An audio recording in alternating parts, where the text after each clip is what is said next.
Business to politics, from sports to entertainment, we got you covered with the most relevant stories and informed perspectives. As usual, I am your host, Ruth Essen Namfiagbedu, and doing this with me this morning is Mr. Biadoso and Miss Regina Bless. Good morning. Good morning.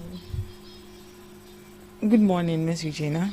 Good morning. Hope all is well. By grace. Miss Debbie, how are you? You are fine. Miss Debbie, try breakfast.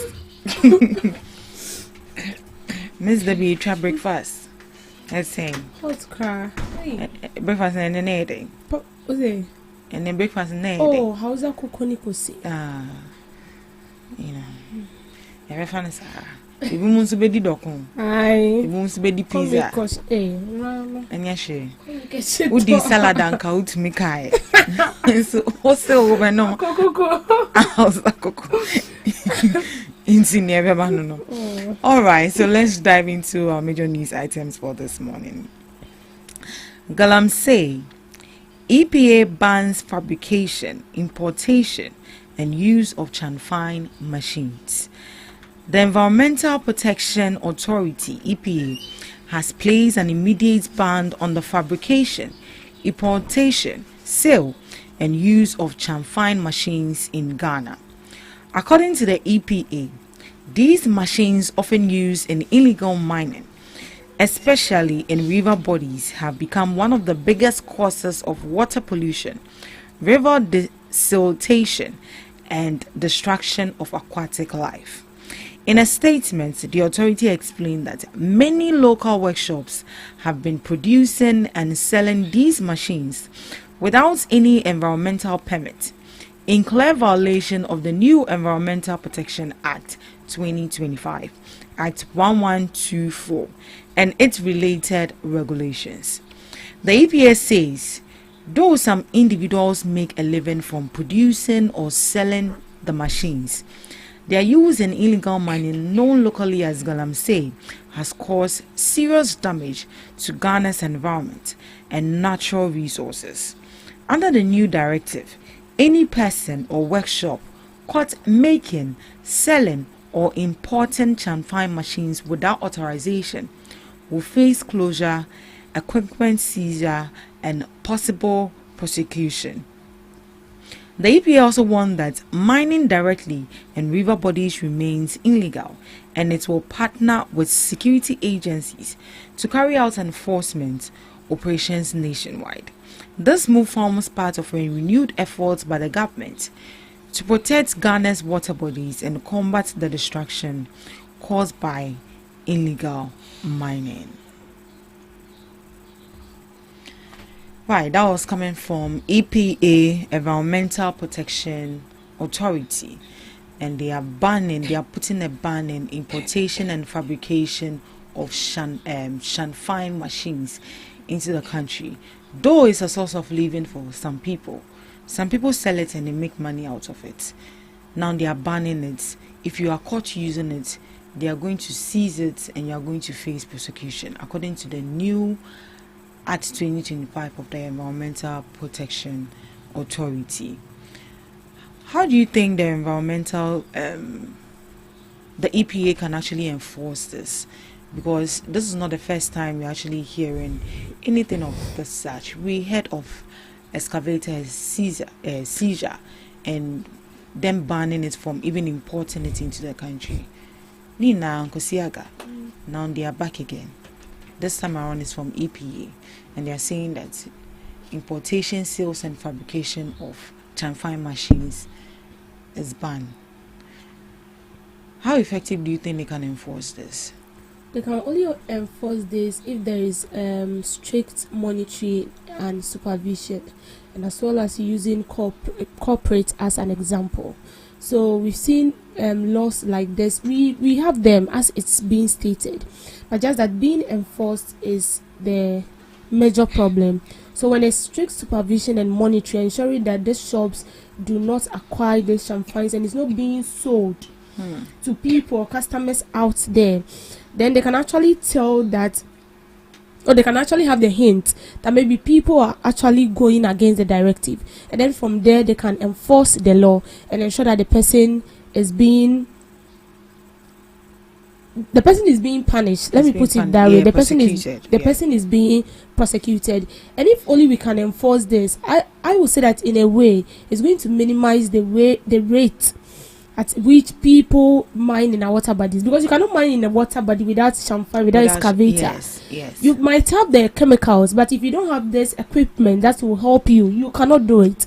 We are humans, we are not machines. You cannot go and stand in the middle of the river and tell yourself, go deep, go deep, go deep. Now you are mining. No, it doesn't happen that way. So if this law can be enforced, and then with strict monitoring to ensure that these shops that are already selling these champagne machines are being closed down. I believe we don't use champagne for only mining. Maybe it has other purposes. Yeah. So if the person is buying that for other purposes, that is fine. But if the person is buying it mainly because he or she wants to go and mine in a water bodies or in a forest reserve, then it's a no. The shop needs to be closed down, and the person also needs to be arrested. That is if they go against the directive. If we state this on paper and we do not do the needful, there is no way it will happen. It's just as you coming out to say something with your mouth, and then you not taking the necessary steps towards that.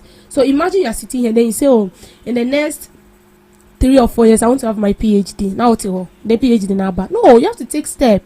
You have to take a step forward. Then you can achieve that. So if you come and then you tell us that this is the EPA actually have this law, so it means the EPA have this law and it's not being enforced. And you feel on bow and what. So the only thing they can do, as I said, has to do with strict monitoring and supervision, and that is what we lack. So when there is strict monitoring and supervision, it will be easy for you to identify and know people who are involved into that. Then one thing I also say is that as we are in a digital world, there should be something, not necessarily you going about moving from shop to shop to know, and they won't mean you. Even the people you are sending out there, how well do you trust them? That they are not going to take bribe and then coming back to you to give you false information. So why not we get something like a television like this, digitally connected to shops, where you can be in your office and be monitoring what is going around. Not necessarily you going out there from one shop to another. That will make it very easy.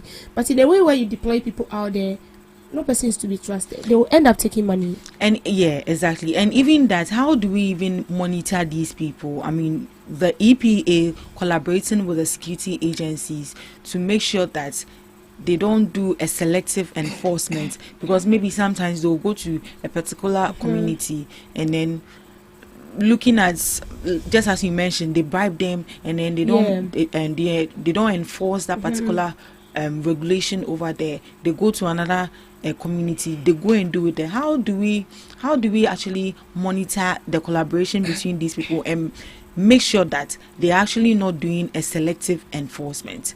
I don't know if you get the collaboration between the people in the community, the collaboration between EPA and the security agencies. Oh, okay. So they don't do a selective enforcement. Okay, because the security, because we were here when the task force were actually deployed to some communities. Yeah, we were here again and we heard that these task force are taking money from some of these miners just to allow them to mine in our river bodies. How do you think we can monitor these collaboration between the security agency and the EPA? That can only happen if we've all decided that we are ready to fight this canker called Galamsey. Yes. Because there is no way you put surveillance in somebody's dress that you can monitor the person. It doesn't happen that way. The only thing is, if only they are ready, the security personnel are ready to fight it, then with one mindset, say you can say to was it them together we stand divided we fall. If they all have the same aim of fighting against something, it is easier to fight it. But in a case where you have the goal to fight that and another person doesn't have that same mindset, there is no way you can do it. So I think I don't really have this, but the only thing I can say is that they have to sit them down. It's not as if they don't know what is going on. They already know what is going on. And make them understand that they are the only people who can help us now. The security, because me, I cannot go to the forest too. No. They are the ones who go into the forest. And as it stands now, it looks as if Obia Eshomo, it's like they are only source of hope. Thank you. Because the government can give out the directive, but President Mahama cannot be in the bush. It is the security. So you made them understand. So maybe I don't know. Money you need that so. So forget about the bribe. The government is already paying you. And I'm sure those they are being employed into the forest reserves, they have an incentive they give them. They don't just deploy you like that. You are risking your life. That is number one. So I'm not sure the government is just going to pay you the normal salary they pay you. There's also going to be an additional incentive where you are going to receive. But one thing I would say is that they should make it more lucrative so that these people will not be attracted to this galamseyers or people who give them more offer than what the government is doing. For this thing to work, they are just because even if you pick someone to even supervise these people, that supervisor can even be influenced. And yes, it can be. They are influenced. Right, Miss Eugenia. So EPA says that they abandon it, and they are aware that they actually the creation of these chamfine machines is somebody's job. So if you abandon it, it means that you are going to render those people jobless. What other alternative do you think they can give to these people as they abandon the use of chamfine in our river bodies? Okay, so I think this policy have been brought up before, and Amokasa say if you want to, I think it had to do with excavator. Yes.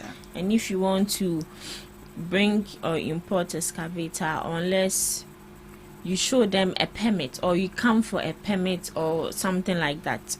So with this, as she said, it's another livelihood for other people, and chamfine is the only, it has a multi-purpose. Yes, it has a multi-purpose, and it's not only limited for illegal mining.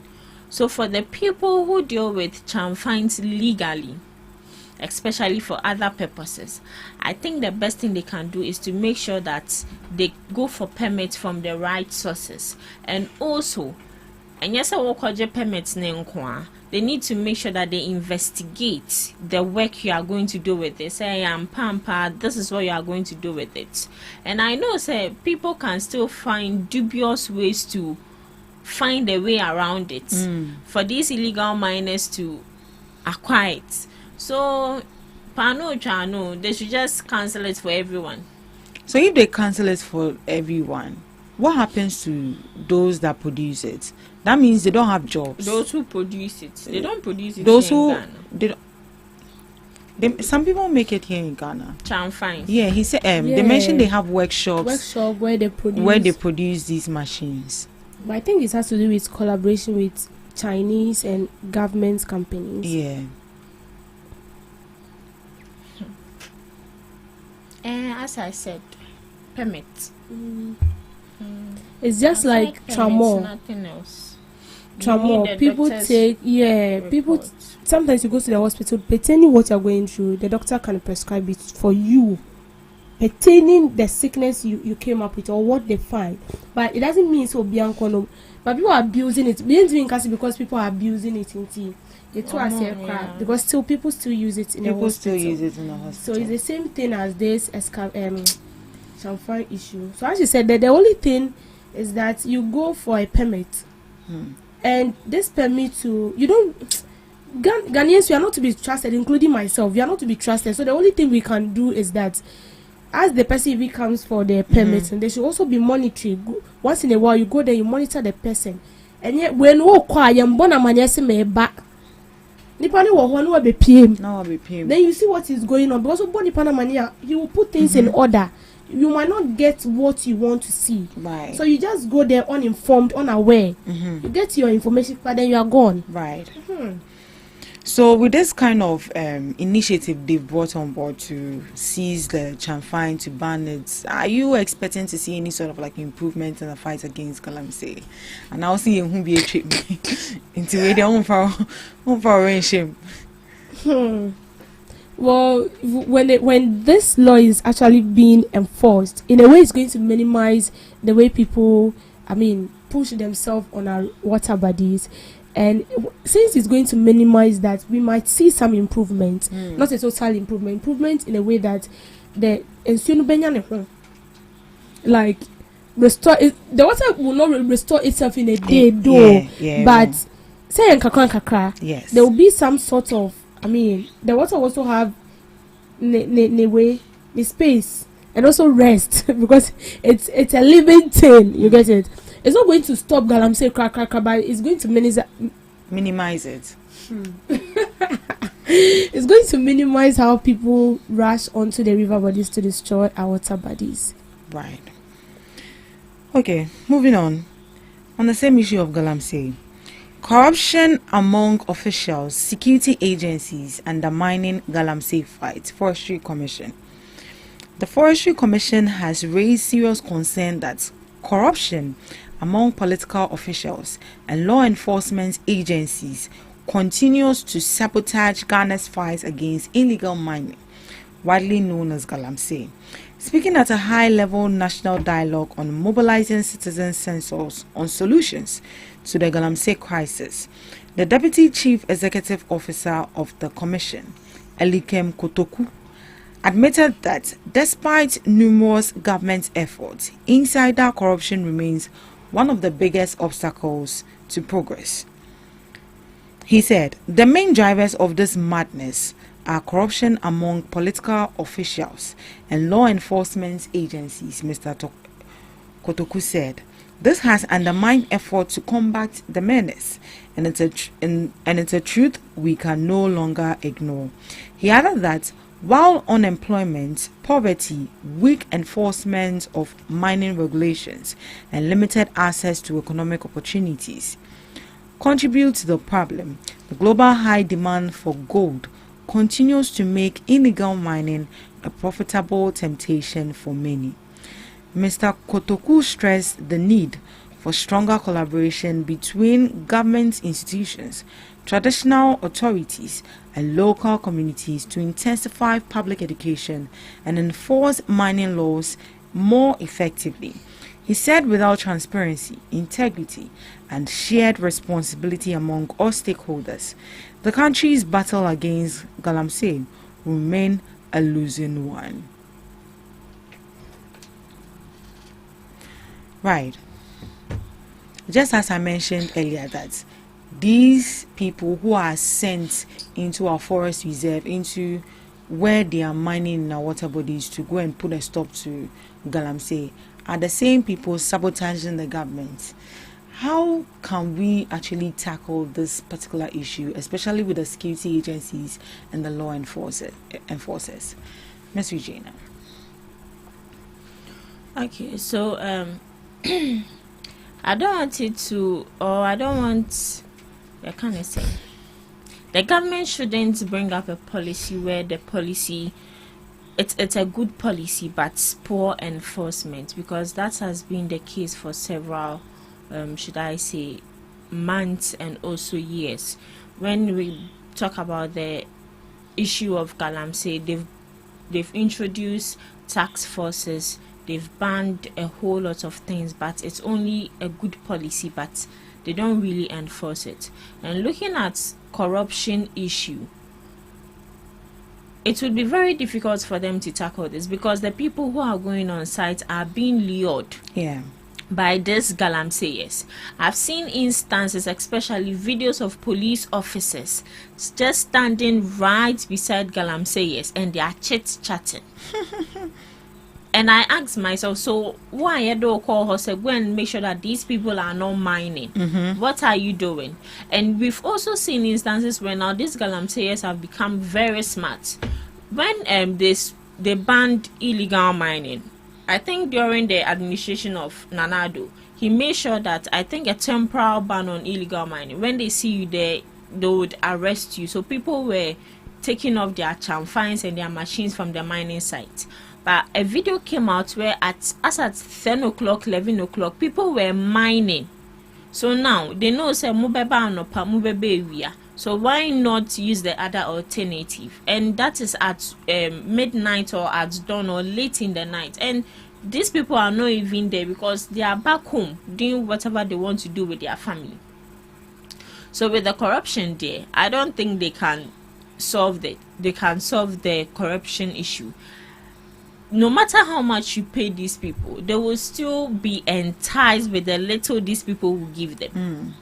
So the best thing to do, we always say that Galamsey is not it's not only the fight of government, but it has to do with the local communities and also the local chiefs. We always say, we've always reiterated on this, there's no way someone can come into your community and just start mining just like that. They need the permission of the chiefs.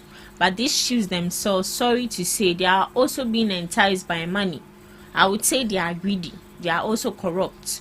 So looking at the corrupt officials, even if they arrest them at the end of the day, or even these Galamseyers have been arrested, the people in top offices are the same people who would go back and rescue these people. So the fight against Galamsey, it will take a very long time and stricter monitoring and law enforcement. It is not only about a good policy. Everyone can bring up a good policy, but the issue lies at how we would solve it. So corruption, they can't solve it. Corruption, you've lost hope. Right, Miss Regina, if we have, sorry, Miss Debbie, if we have corrupt officials, I mean the big men and the big women who are even, can I say kingpins, who are even the kingpins as themselves, why haven't we actually picked these people up? But rather we are always here, the talk.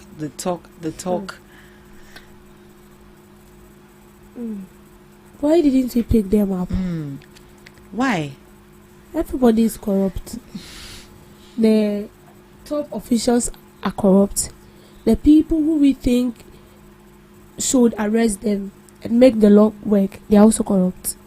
So how are we going to arrest them? There is no way we are going to arrest them. We always sit here and say that it's not about arresting the Galamseyers on site. The Galamseyers on site do not have the money to go and buy the excavators. They don't have the money to buy that expensive chemicals to mine. And in some companies, when you're going to buy such expensive chemicals, they ask you what you are going to use it for. They ask you questions. So it should tell you that there is a top official somewhere that is actually giving the directives and the orders for you to do, and you get paid. So we say that to fight Galamsey, we have to start from the roots, and that is uprooting it down from the root. And the root has to do with these top government officials we don't see. But still, we are not arresting them. We are not arresting them because they have connections. The same people that are into Galamsey are the same people that will come to you and be telling you that Galamsey is no good, Galamsey is very bad. They'll be giving you revelation and report. But how are we going to arrest these people? They have connections everywhere. Everywhere. We can't arrest them because what they need to acquire, the same people in government to come and tell you that you are witch hunting their people. They will come and be defending the person. Even if allegedly somebody is being pinpointed that this person is into Galamsey and the person is a politician or a government official, instead of everybody to keep mute and allow the law proceed with its course, and I say and it's not supposed to be done that way. This person is not involved. And you bell can. If somebody brings out a report that this person is involved in Galamsey, he or she knows the reason why he states that. Allow them to do their work and keep quiet. So we cannot arrest them. See, the government official, allegedly, they are all corrupt. They are all involved. Because Manasseh Azure, he did a documentary. He came out saying that we have top government officials involved in Galamsey, and that is why we cannot fight it. And he went far to say that some of these politicians collaborate with the chiefs. So to fight this canker, I was saying and deal with them up to now. Edward Baby, they were after his life, so he just have to fly outside the country for the sake of his own life. And then they expose the one from about Galamsey and all that concerning big people, especially politicians involved in Galamsey. But still Galamsey is ongoing. So before we can fight Galamsey, we have to start from there. Arrest them. If I'm a politician and I know I'm not involved in Galamsey, and I have an idea that my colleague is involved in Galamsey, I should be able to arrest the person. I should be able to stand my ground. Because I'm not saying yeah. And you've been given the nod because you've been trusted. Why don't you want to fight for us? But the addition was and understand, Mom, I wish I'm God. Like, I'm a common politician. Oh, it's true. Oh, it's true. Those involved in, like, everybody. Why everybody? Everybody. No, none of them is a saint. None of them. These exposés we've been seeing, haven't you seen people that are elders in the church involved in it? We've seen them. So see, to fight this canker, we are supposed to go after the big men. You see this excavators issue and this chamfer issue we are talking about. You'll be surprised that a big man owns one company that produces that, and it's mainly for galamseyers. Where we are then cochino. We are then cochino. Obemuska, na skano obemo say more true. Usuntuminka. So how do you think even we the media, we the citizens, how do you think that we can expose these people? How do you think we can also, be a factor to, help the government to expose these corrupt officials? And I would say they don't even go on the grounds themselves. The media. The corrupt politicians who are involved in. No, those people, they are very calculative. On site, so he will never go there. He will allow you to do the dirty works and he will pay you. Obviously, you want to dirty his white shirt. And sometimes, as they give you those, what's the name? They give you the go ahead to go and work for them. There is a contract you have to sign. If you have evidence, can you stand against me in court? No. They have all the top connections. One or obey them. At the end, you, the Galamsey, will be jailed life imprisonment. Not in your aircon office. So they sign contract before they get on site. Right. Miss Eugenia, don't you think it's high time we expose these people? So what do you think? Yes. What do you think we can do? Okay, so if they would expose these politicians, unless how would I say, these people go undercover. So when we put undercover arresting aside, it will get to a point where if these politicians are being exposed, we hear of a lot of death. Yeah. Because there will be no way a top politician will sit there for you to expose him or her. So these top politicians involved, I think the only means they can resort to is the means of Anas Aremeyaw, how he made he find ways and means to expose these top politicians. I thought that they are talking to these people, but whatever that is going on is being recorded. I think they can also use that means. And aside that means, they need to make sure that the people who would come in as witnesses should be protected. They should make sure that these people no minimum ember, because mehu instances are witness yekunu wagana hada because okojinaye, and even this normal cases are who were caught, then this witness will come and stand in the witness box and give on the testimony. At the end of the day, when these people come out, they find those people and deal with them. So if Obibe make you witness, I think they need to make sure that that person is undercover. Say a recording number record, they need to record it, even if it's a video shoot they will make, but blur the person's face and you can't say the voice no mobile the voice need to be perfect. But aside that, honestly, there's no way they can expose these politicians, because they are corrupt. First of all, they have links. it was yesterday someone was telling me that Agrada is not in prison. And I was like, hey, Ghana. And say, be as some top politician, but at the end of the day, how well do we know that that person is in prison? It can be that the person has been flied out of the country to enjoy. Man, that one too, they can't go to the cell and go and take videos and show to us that exactly because you are infringing on her privacy. But they have to.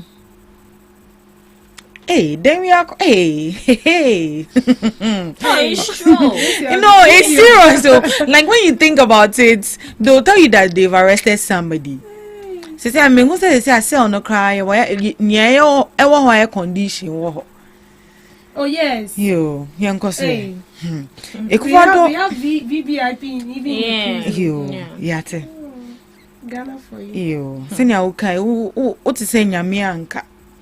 What's your hand now? I do dear. Oh, now I do dear. Careful. Akufo-Addo deserves credit for city stability minority. As Ghana celebrates 60 years of the Ghana city, the minority in parliament has called for the former president Nana Addo Dankwa Akufo-Addo to be recognized as one of the key figures who contributed to the currency's recent stability.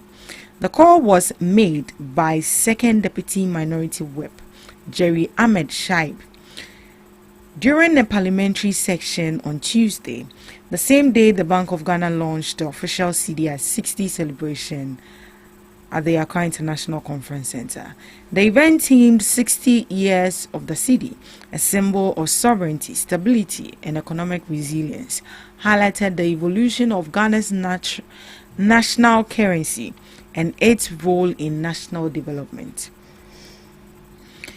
Addressing Parliament, Mr. Shaib said that all leaders who have played a role in stabilizing and strengthening the city deserve appreciation, irrespective of their political affiliation.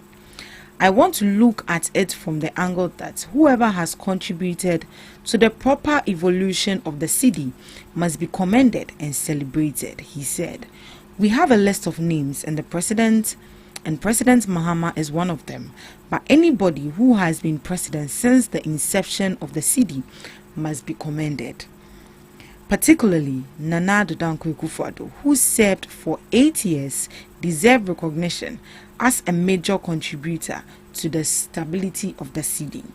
The statement has sparked debate among political watchers, with some arguing that the currency's current gains reflect the cumulative policies of past administrations, while others argue that sustained stability depends on consistent fiscal discipline and public confidence in the economy. Right. I know you're smiling, it's funny, right? But it's serious. How do you think how has the Ghana cedis performed under the previous administration? That's one thing I will ask before I proceed. How has the Ghana cedis performed under the previous administration? Was it good? Was it stabilized enough? Were we having confidence? Were we having hope in our currency? Okay, so I did a little bit of research. Good. And according to the research, the Ghana cedi was a bit okay, was stabilized. Kind of simple. When Akufo-Addo took office in January 2017, the exchange rate was around 4 cedis 20 pesos per dollar. So during the 2017 to 2019, it was okay, it was stabilized. But to the mid-year 2020 to 2023, during the COVID-19 pandemic, and SSI, so Oba office there, it was okay. It was okay. It was 4 cedis. Yes, it was 4 cedis. But as time was going on, edging same till he left. There was no reduction. So when he was in office, as you mentioned, it was 4 cedis from 2017 to 20. From 2017 to 2019, it was 4 cedis 20 pesos. And from during that time. So from that time, it went from 4 cedis to and it increased. And it increased to 17 cedis till he left. Okay. And even when he was in power, it was still increasing. So now I don't understand though. The minority, what are they saying? That the cedi that we are enjoying now, the stability of the cedi, Nanado contributed to it. One say, Sisi aside bantino, ya kasana ya dream hum you. It hasn't been passed yet. Oh no. This video is being recorded. Yeah, it's being recorded. So who's out to home put that video I trim can about show. All right, say almost say Nanado had a hand in it. Me, the only thing I can say is if someone deserves praise, we need to give that person praise. And I wouldn't say Nanado was so bad to the extent things didn't go in a good way small. He did his own part to make sure that the city was stabilized. But now let's act ourselves. Nipana yade economy ne share in sano. Or no then or no yeah. Vice President was the one the economy ne share is right. Anna Baumia. On I had the economy ne share. Wizard.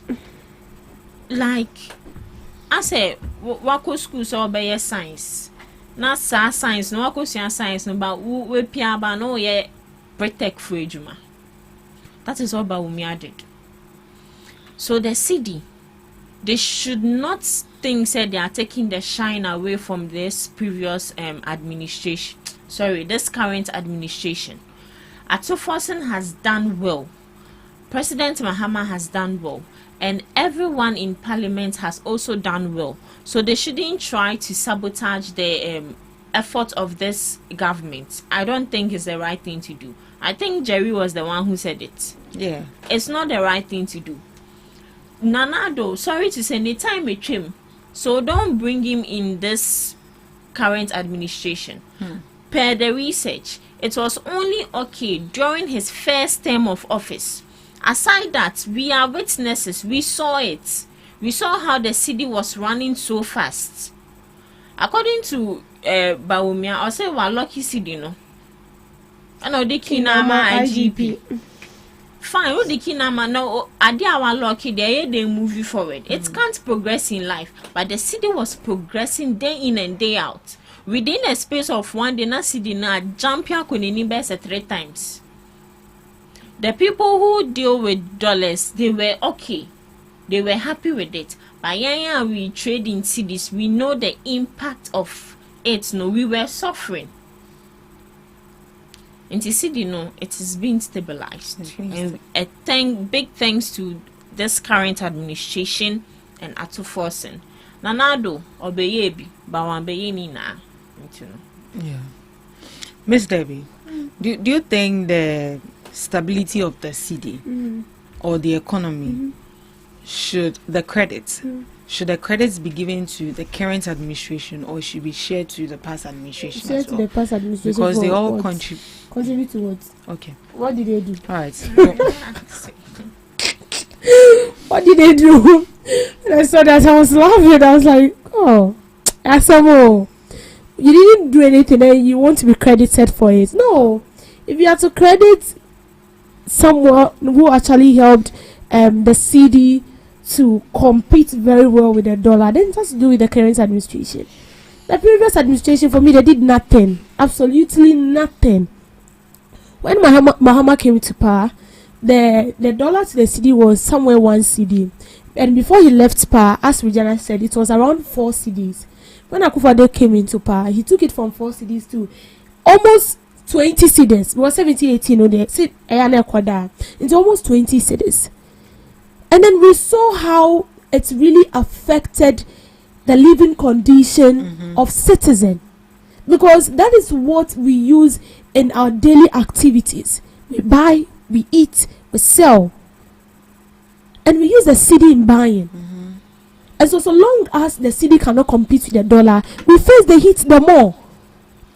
And I remember those times how people were calling on the government, how people were going on demonstration, that we are not feeling it. And it's like the more we speak, they don't feel it. Why then don't they don't feel it? Because they don't pay for anything. They don't pay for light bill. They don't pay for water bill. They don't pay for fuel. They are in vehicles that do not even feel the pothole that when you're a trotro, you see, they don't feel that. So how are they going to feel your pain? So if we are to credit an administration that actually did well, it is this current administration. See, the city to the dollar. You find it's like 20 cedis. If a different administration comes on board, getting it down to where it is right now is very hard, though. It's very hard. It's very hard. Even where we are standing right now, we are not too sure because everything will at any time. It depends on the policies and the measures you put in place that will ensure that the city can remain at where it is or it will still move forward. So it all depends on the government. Yeah. And when the previous administration came, they told us that then time now city near 4 cedi to $1, 4 cedi to 1 cedi. No, the former president told us that it was too expensive. Me boy, I won't catch me. Kenke was so 2 cedis. 2 cedis. Yes, it was expensive. What did the 5 cedis called Sanya change? What did it make a Sanya change? I mean, what's Sanya change?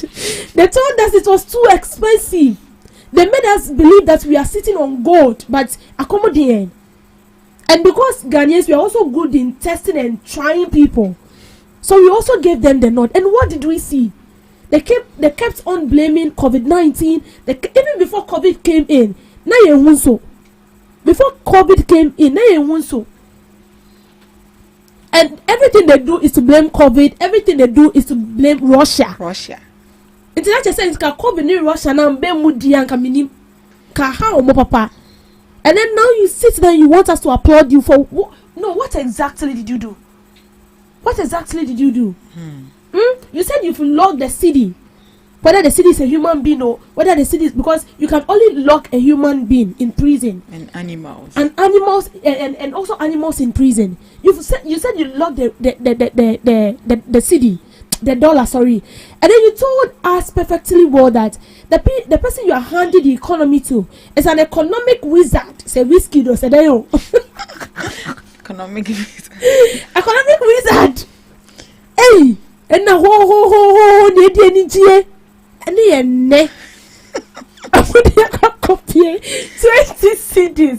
See, when you grow, it's not today I see the number for your cardias with some more. Uncle Fanny Bro, so then you go and buy a bag of rice at 100 CDs. The next time is 250 CDs. And today you see that we should applaud you for destroying the economy. More boy, one year shame. If you want to applaud someone, it is the current administration. It's a fact. It's a fact. All right. Thank you so much. Where the alcohol say teaser for Debbie's Girl. Anyways, thank you for joining us in the news headline review. Up next, you have Debbie's Girl.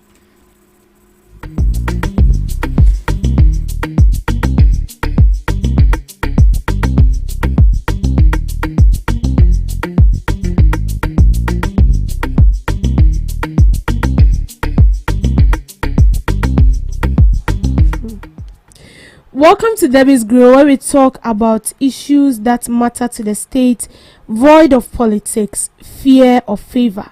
A technical and forensic audit conducted by the Auditor General has uncovered the former Deputy Executive Director of the National Service Authority, Gifty Owari Mensah, was enrolled as a national service personnel while already serving as a full-time salaried public officer. According to the audit report, Mrs. Owari Aboache was manually uploaded into the National Service Scheme system on March 16, 2021, based on her Master of Public Administration degree from KNUST. Despite being ineligible under the NSA's statutory rules, she was placed on a payroll and a full allowance was 6,708.48 for 12 months. Per the report, the irregular enrollment was approved by then Minister for Youth and Sports, Mustafa Yusuf, on April 22nd, although the report notes that he lacked the authority to approve such personal identification number assignment.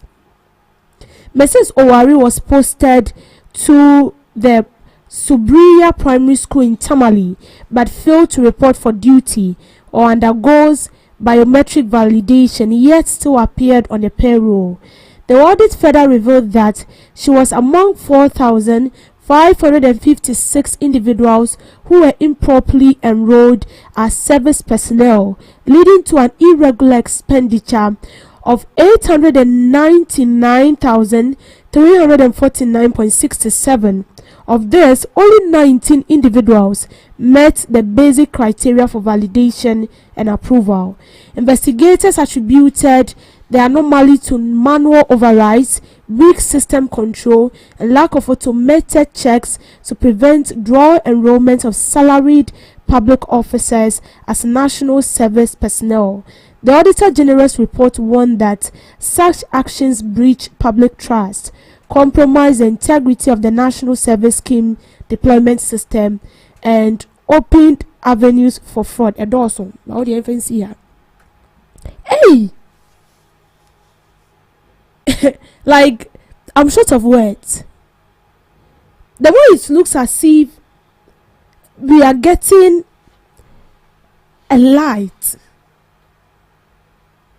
at the end of the tunnel that has to do with this NSS ghost names and stuff, the more hidden things begins to pop up again. A person who is fully employed by the government and being paid every month has also been enrolled as an NSS personnel and is receiving money every month, aside she being paid as an employee to the government. No, wait. So is the current administration trying to tell us that they never had any hint that such thing was going on? The previous administration, I mean the MPP government, the Akufo-Addo Bawumia government, are they trying to tell us that they had no idea that such thing was going on under their term? And I believe in every government institution we have an internal auditor or an internal audit that ensures that they analyze and evaluate everything. No wonder maybe those internal auditors are even corrupt themselves. How can an employee be employed by a government still be enrolled as a national service? Like how? Since 2021, this woman was being paid as an NSS personnel. What form of wickedness is this? This is witchcraft. Witchcraft. And all these years, we have innocent NSS personnel going onto the streets crying because they were not being paid. But the money was being diverted into the account of a selfish, wicked, rich human being. Why do we do this to ourselves? Why? Why? So we have no one that was doing these checkups. So we don't have a system where when someone has done his or her national service and then their term is passed and then a new batch comes in, we don't have a system that can check and verify that no, this person has, with this same name, with this same data and everything, this person has already done his or her national service, and so this person cannot be enrolled again. Don't we have a system that does all those checks? Don't we have it in the country? And then we keep on enrolling people who are dead, babies in their mother's womb, being paid monthly, and fresh students who just completed school, willingly serving their country, are not being paid. They are not being paid. And this same person will go and start somewhere and tell you, say, one bobra. They will tell you that one bobra. But they are diving or diverting the money into their own personal account. This woman needs to be jailed. No. She needs to be jailed because this one, like, is just too much. It is just too much. Why? 700 need 50% NSS on all side GB. And I said that you are being paid again. Plus the number of people who does not even exist on the payroll. Why are we being so wicked? Like, why? Because, like, yeah. And we have people living all the way from Kaswa, and the person is working somewhere like East Legon, and the person has to be picking trotro every day, feeding and buy. Sometimes this NSS posting, they'll post someone from Northern Region to Accra, from Accra to Northern Region. Only mobile, the person will rent. You have to feed yourself. You have to pay your utilities dues or bills.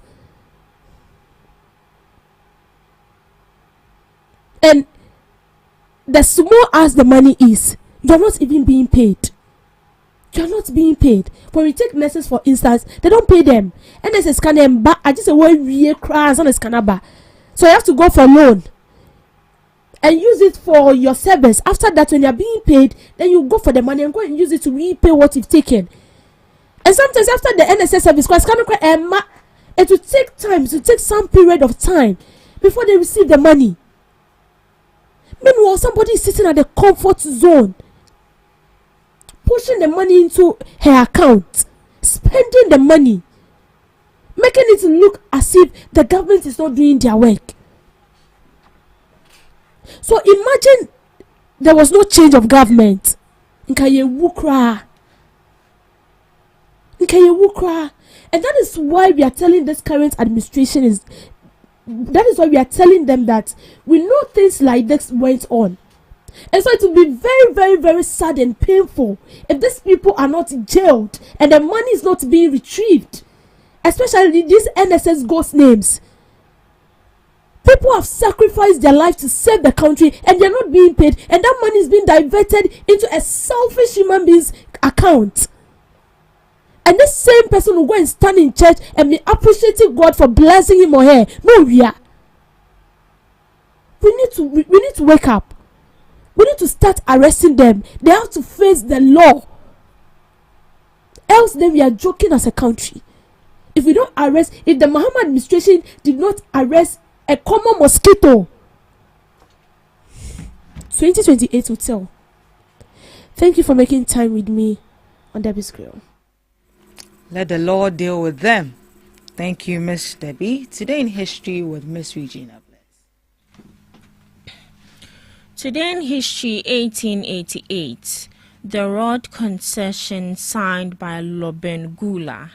King Lobengula granted the road concession to agents of Cecil Rhodes, Charles Rhodes, Rockford, and Francis Thompson, giving exclusive mining rights in Matabeleland and Mashonaland, what later became Zimbabwe.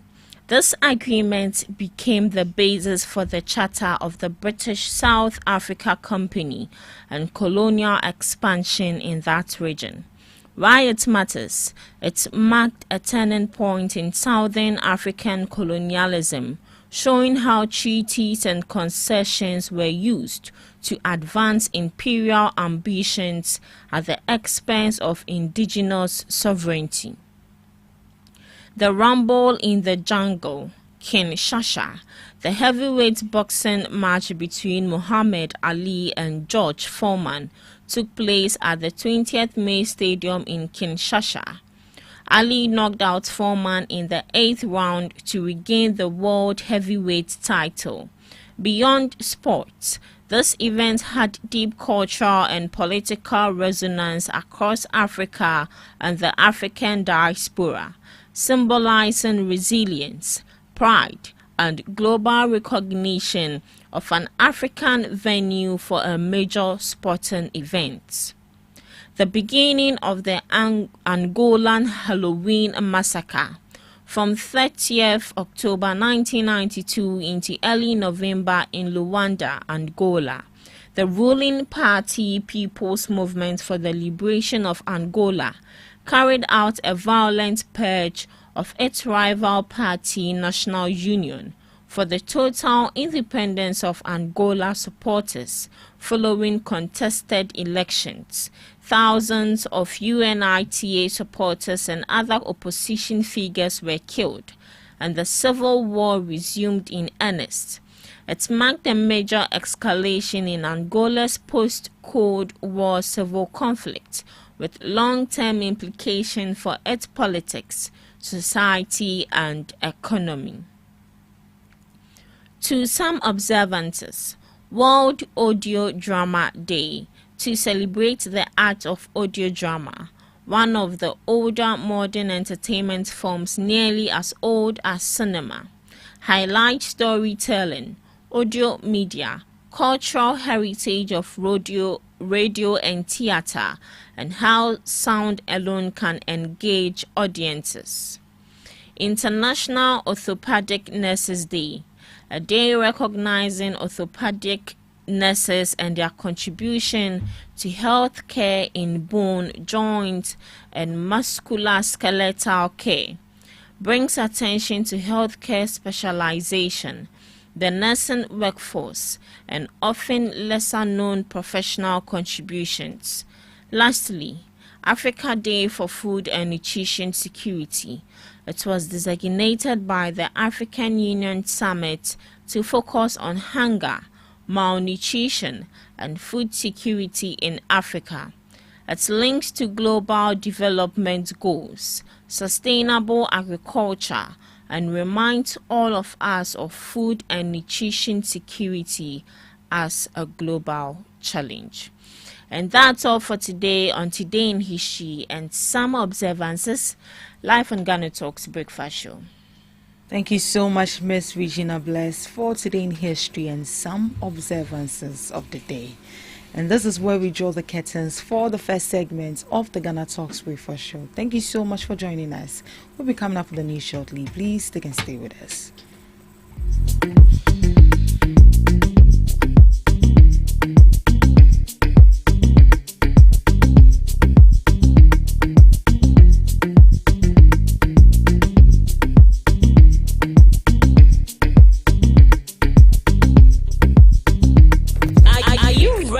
To amplify your business or brand's reach and make a meaningful impact in Ghana and beyond.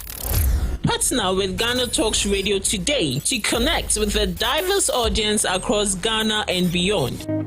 Elevate your brand through on-air promotions and social media. Boost your brand during prime time. With GhanaTalks Radio, you can extend your reach across digital platforms. GhanaTalks Radio is not just a station, it is a community hub where your brand becomes part of the conversation. Join us in fostering connections, celebrating culture, and making a lasting impression. For customized sponsorship packages and enquiries, email contact@GhanaTalksRadio.com or call +233 202 544614. GhanaTalks Radio, giving the youth a voice.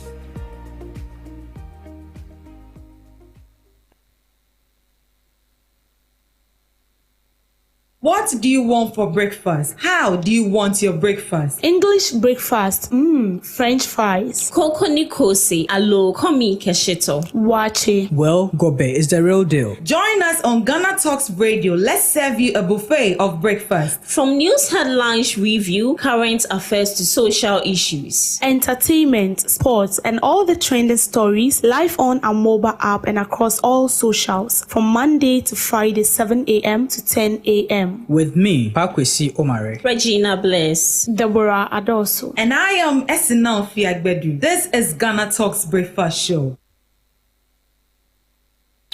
GhanaTalks Radio, #1. We bring you local news, business news, international, sports, and entertainment news.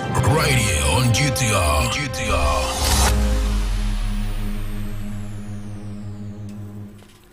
Good morning and welcome to the morning news broadcast on Ghana Talks Radio. Ghana Substandard Authority takes action against substandard mattress producers.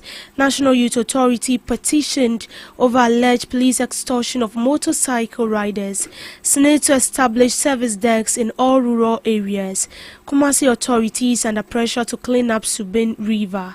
These and many more coming up shortly in business, sports and showbiz.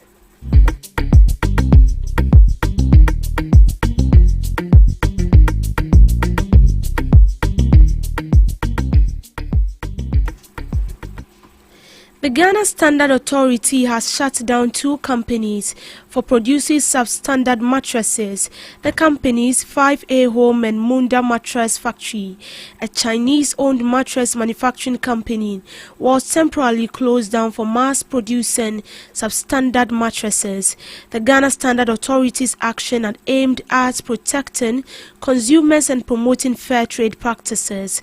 The authority emphasizes the need of compliance with regulatory standards, proper certification, and the use of approved materials in manufacturing.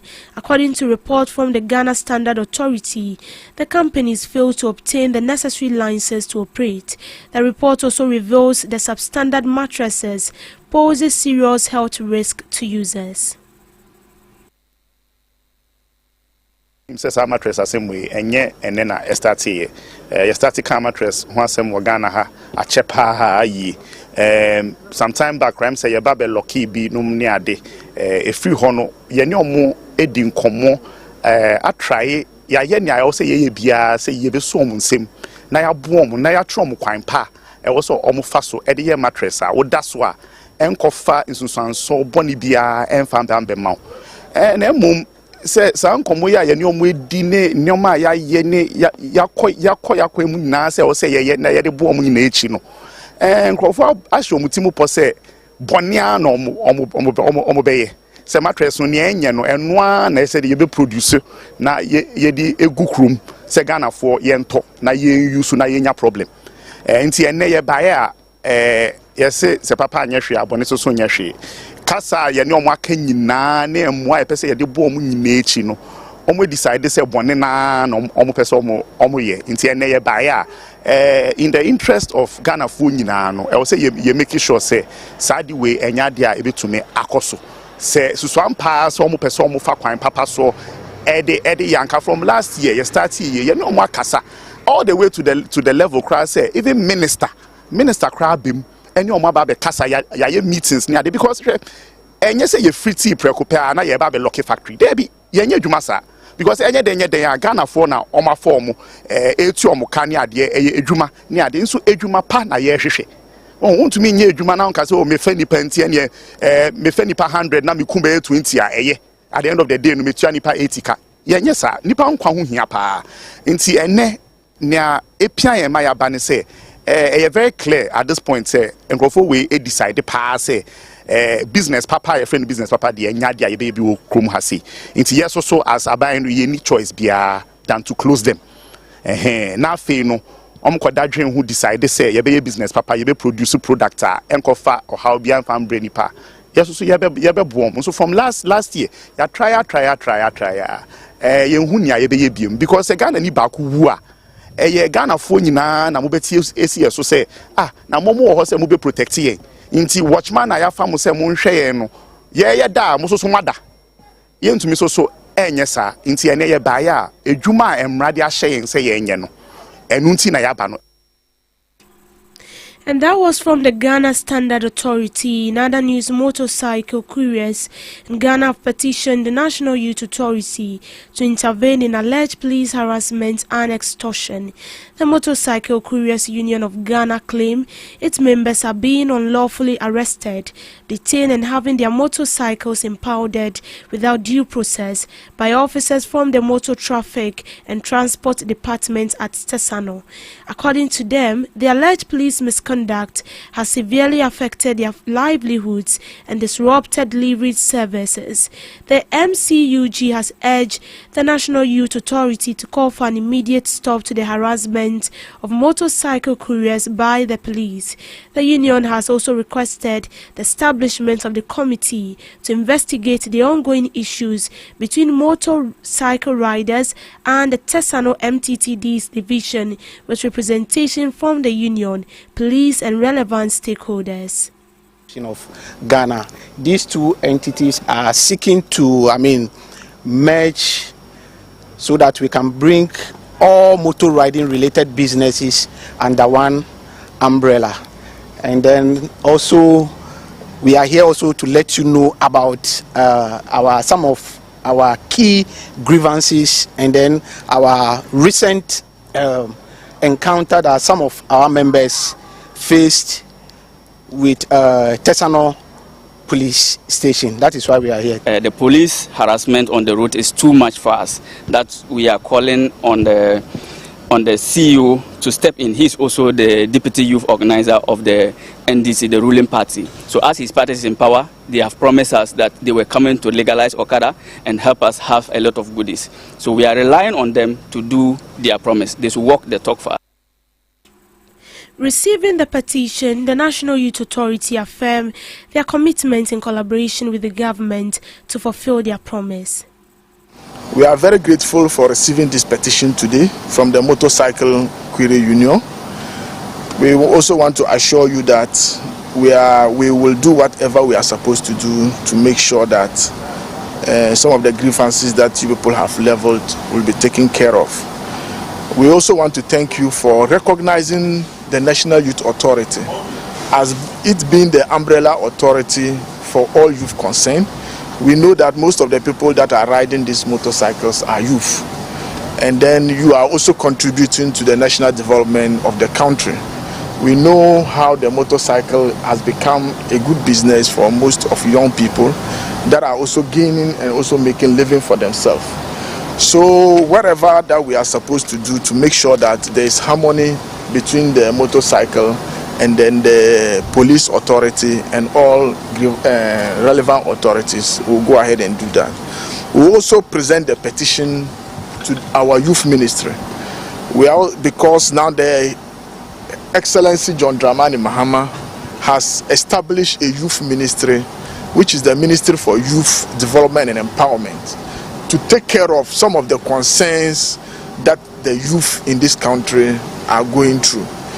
And our national youth organizer is even the current minister for the youth ministry.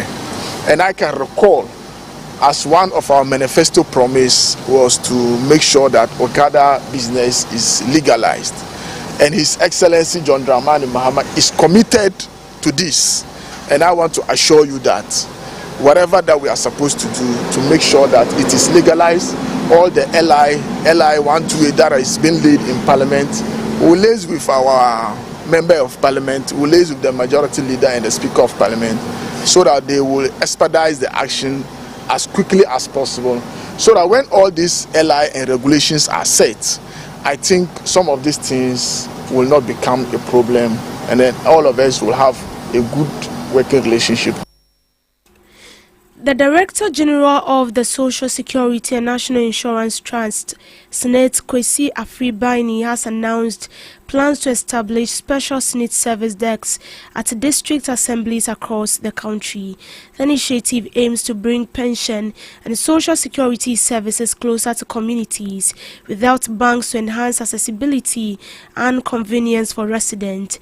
By locating services at district assemblies, residents are believed to perform Senate-related transactions while attending to other matters of interest. Once our strategy was to grow using the banks as the first point of that expansion drive with our co-location strategy. We're not just limiting ourselves to the banks. So we'll get into spaces where probably even a district assembly can become a point of contact for Senate, where we station our people there to provide our services to the people in those communities. Additionally, we are setting up our virtual infrastructure and improving it each day. such that people can engage us without necessarily leaving the comfort of their homes. So those are initiatives meant to improve on accessibility. In the Ashanti region, the Subin River, once a vital water source in Kumasi, has become a dumping ground for waste, with severe consequences for public health and the environment. The river's pollution is attributed to indiscriminate waste disposal, lack of effective waste management, and untreated wastewater, as the residents lament over the adverse contamination of the river as a breeding ground for disease-carrying insects and microorganisms. The city authorities are under pressure to act, with calls for urgent intervention in addressing the pollution and restoring the river to its normal state. The aggrieved residents spoke to GhanaTalks Radio.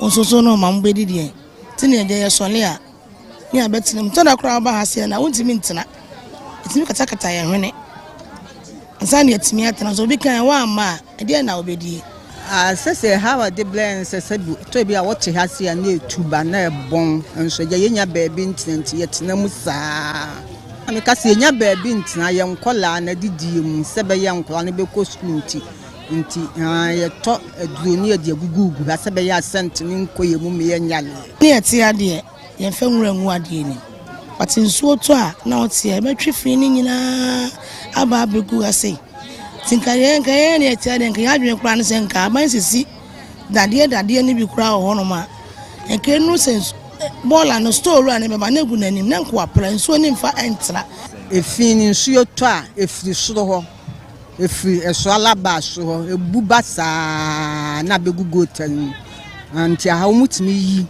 timi epepla ha nyina ne yi efi no so sensu eto a efi de no an efi ni babebre na begugo tan wo bana ayuma afele bola na wi so ha say enyi wo ma enye ma na edisa adwuma na nka bola ni ha wo ba ma wo wa se bola ni de ma na eba so mintu fa bola ma ma no titiru na de bola ba bo se no be ja ni bola anopai me ba no bi de akekere bola obotom no de atoya.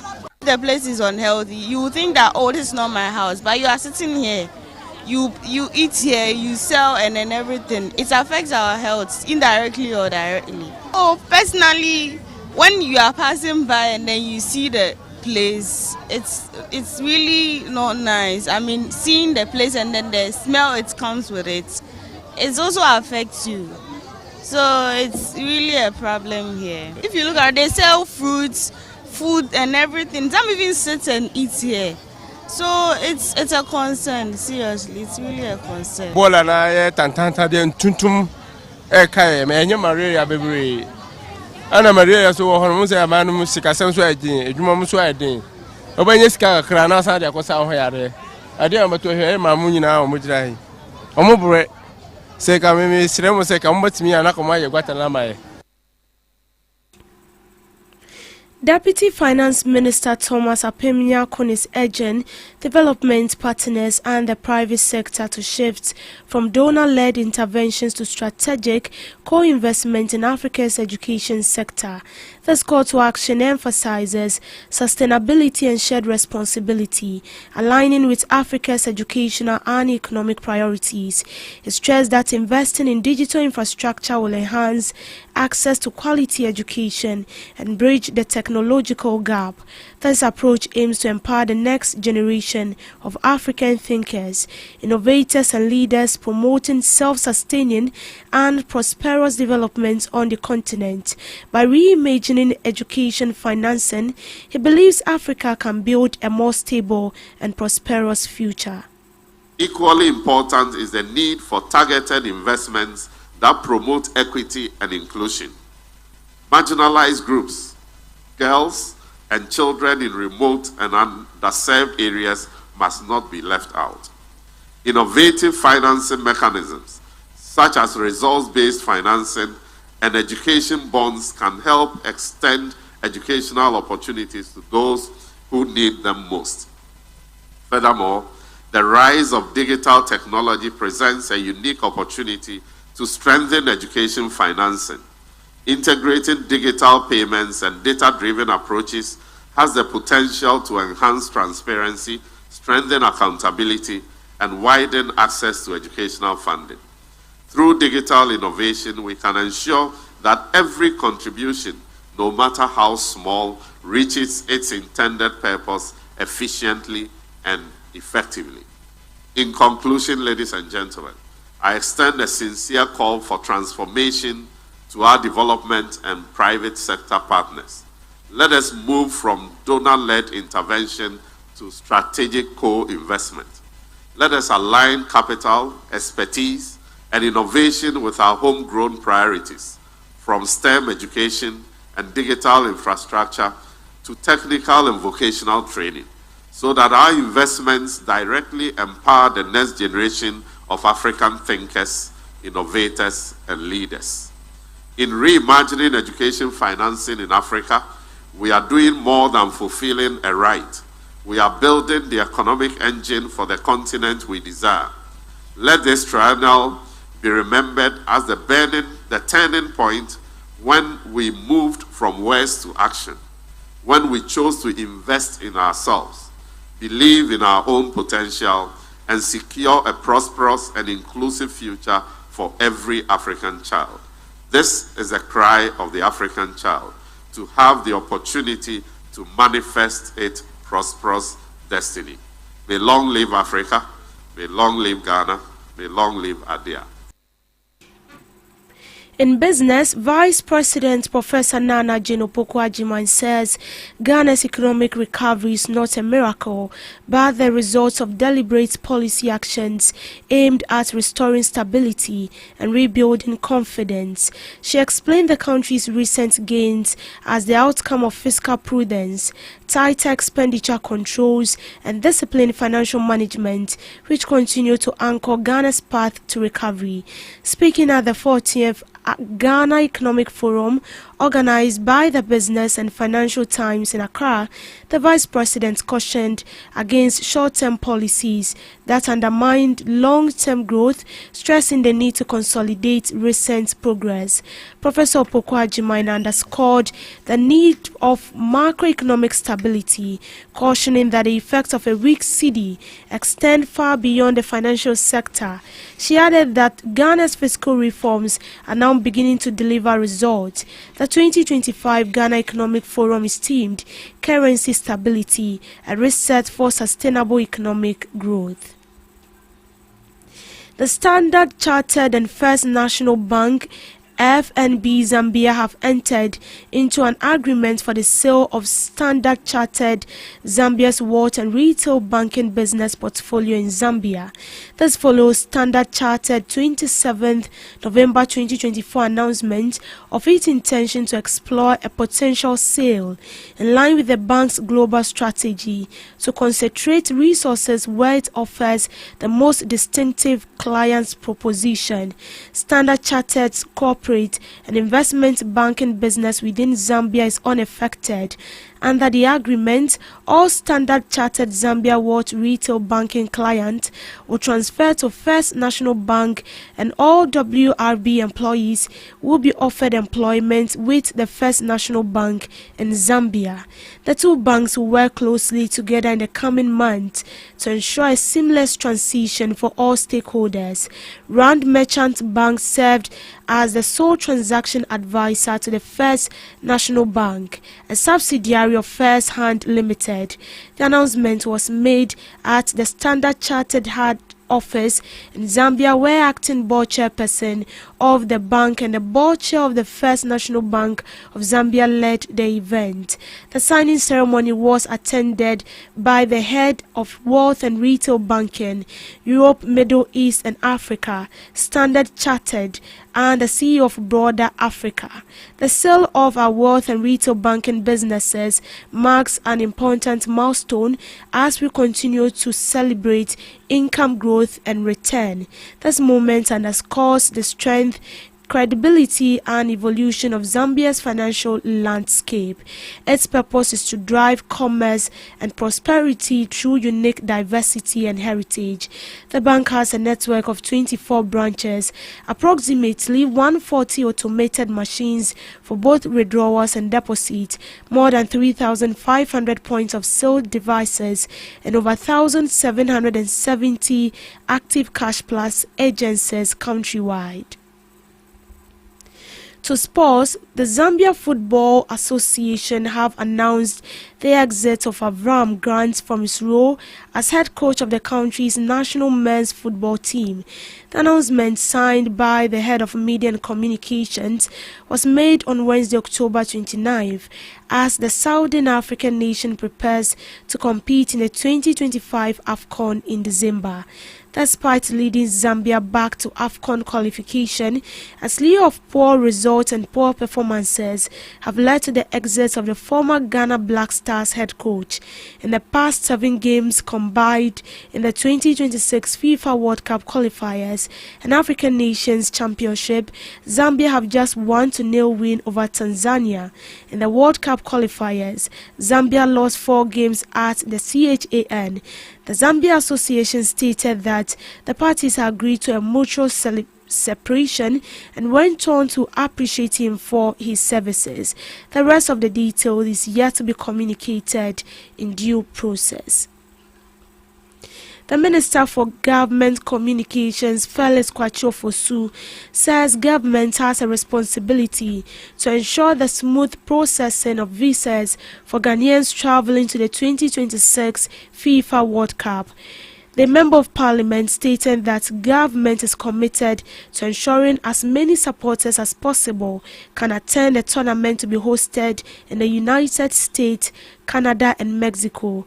Kwachiofosu's remarks follow Ghana's qualification for the World Cup and recent meeting within and between the Foreign Affairs Ministry and officials from the U.S. Embassy and the Canadian High Commission.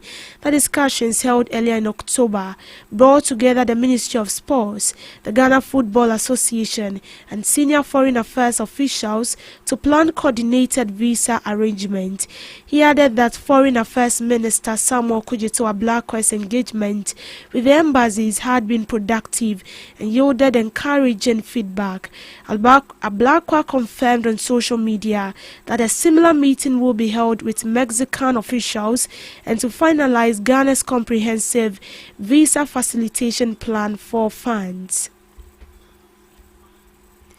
In showbiz, Daddy Lumbe's family head Abusuapenyi Kofi Owusu has cautioned journalists and media personalities against using insulting language when reporting on matters concerning him and his family.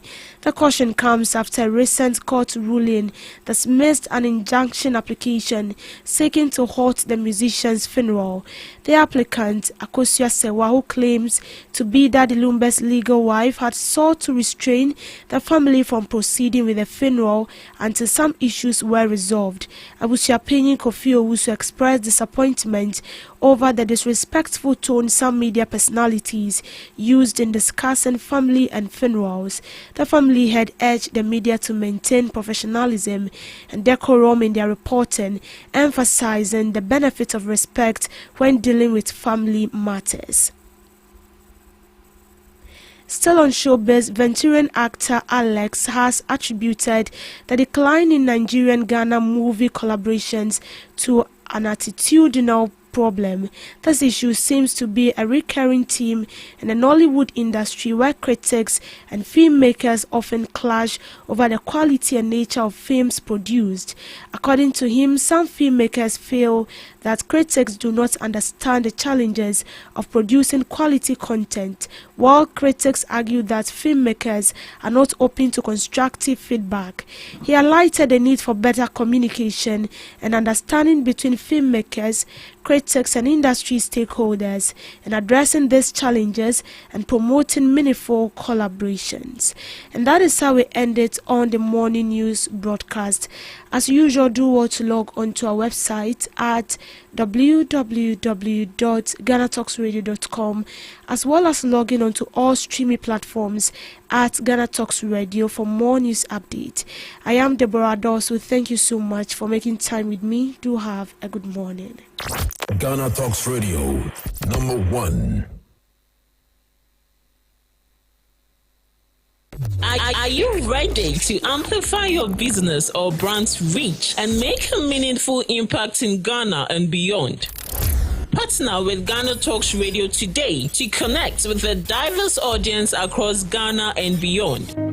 Elevate your brand through on-air promotions and social media. Boost your brand during prime time. With Ghana Talks Radio, you can extend your reach across digital platforms. Ghana Talks Radio is not just a station, it is a community hub where your brand becomes part of the conversation. Join us in fostering connections, celebrating culture, and making a lasting impression. For customized sponsorship packages and enquiries, email contact@GhanaTalksRadio.com or call +233 202 544614. Ghana Talks Radio, giving the youth a voice. What do you want for breakfast? How do you want your breakfast? English breakfast, French fries. Koko nikosi, alo komi kesheto. Wache. Well, Gobe is the real deal. Join us on Ghana Talks Radio. Let's serve you a buffet of breakfast. From news headlines review, current affairs to social issues, entertainment, sports, and all the trending stories live on our mobile app and across all socials from Monday to Friday 7 a.m. to 10 a.m. With me, Pakwesi Omare, Regina Bless, Deborah Adosu, and I am Esinal Fiagbedu. This is Ghana Talks Breakfast Show. Every occasion demands the company of good music that fits the purpose. At GTR Sounds, we understand your need to create just the right atmosphere for your wedding or engagement, party, funeral, crusade, political campaign or rally, or just any other event, as well as executive and corporate functions. With our modern and high-quality spinning machines, mixers, microphones, and power amplifiers, binary speakers, and subs, we offer the highest of sound quality and music play at events and functions. At GTR Sounds, we have a team of seasoned and highly experienced sound engineers who understand just the right choice of music for your event. Locate our studios at Aponchi Hotel in Anya or call our numbers 054-8522-897 or 027-3363-973. You can also reach via our email sounds@GhanaTalksRadio.com. At GTR Sounds, we take care of your event.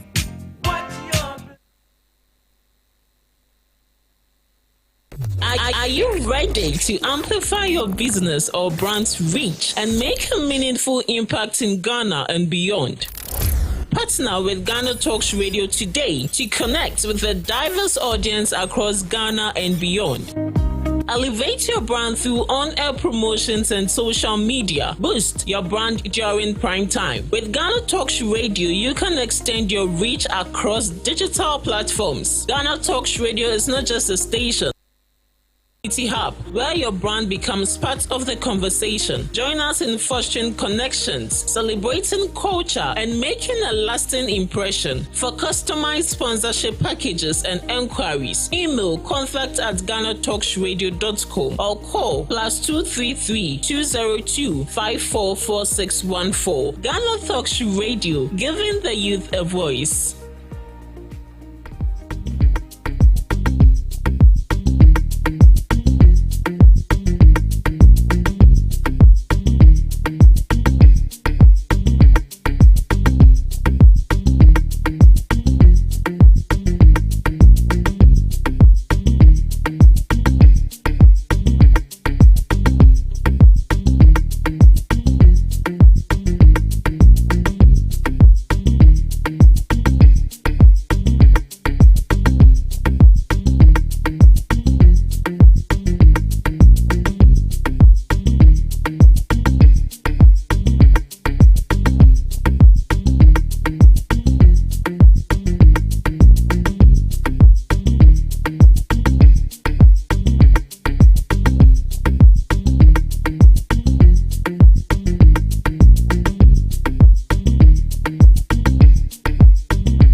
This is Ghana Talks Breakfast Show. Good morning once again, and you are welcome to the Ghana Talks Breakfast Show right here on Ghana Talks Radio.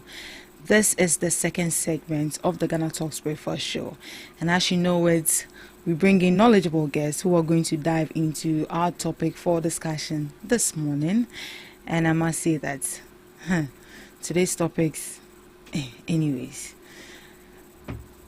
our regular Thursday guest, Mr. Stephen Dubik, who is a social commentator, is here this morning to dive into the issues and share his informed perspectives on issues that matter to you every morning, right here.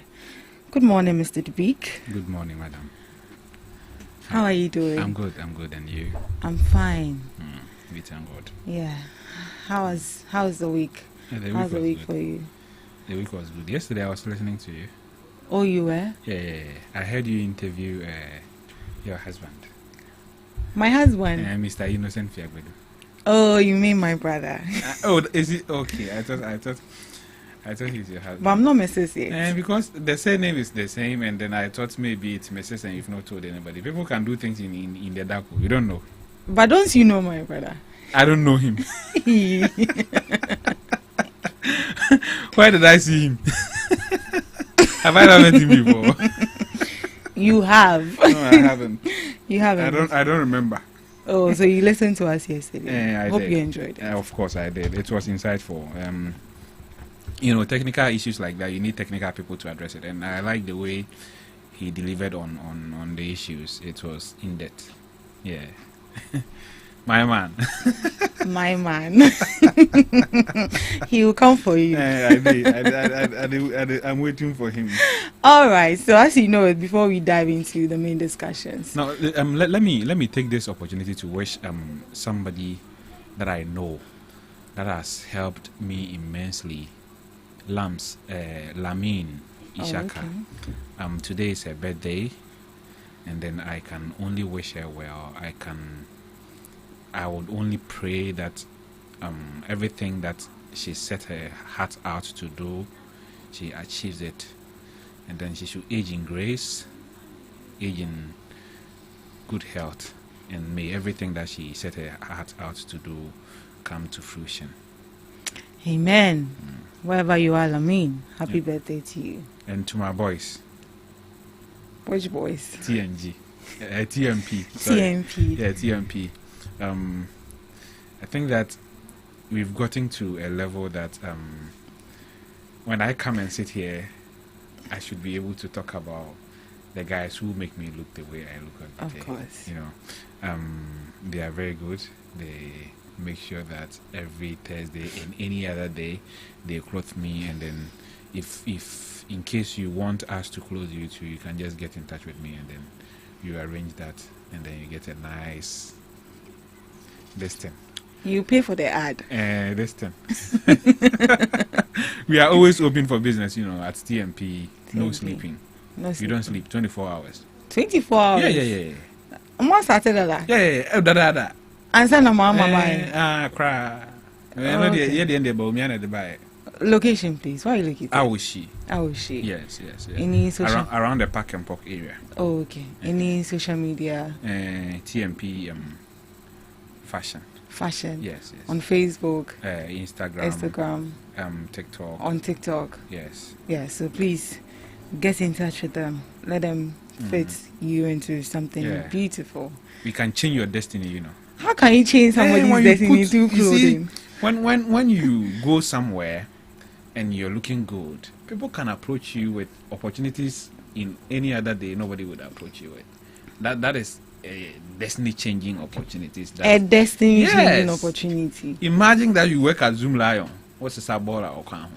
I said Zoom Lion for more uniform. No, but if somebody sees you in public, that is what they associate you with. You get it? Okay. So, for instance, we can get you a very nice shirt, trousers, shorts, kaftan, agbada, whatever you want. When you step out, people would not associate you with what you do, which is but they will see you as a top exec, top class person, a classy human being, and all that. So that's what I'm talking about when I say destiny changing clothing. Okay, so get in touch with TMP, right? TMP Fashion. Yeah. Let them change your destiny. Yes. As Mr. Dubik stated. Yeah. They've changed mine, so they can change yours.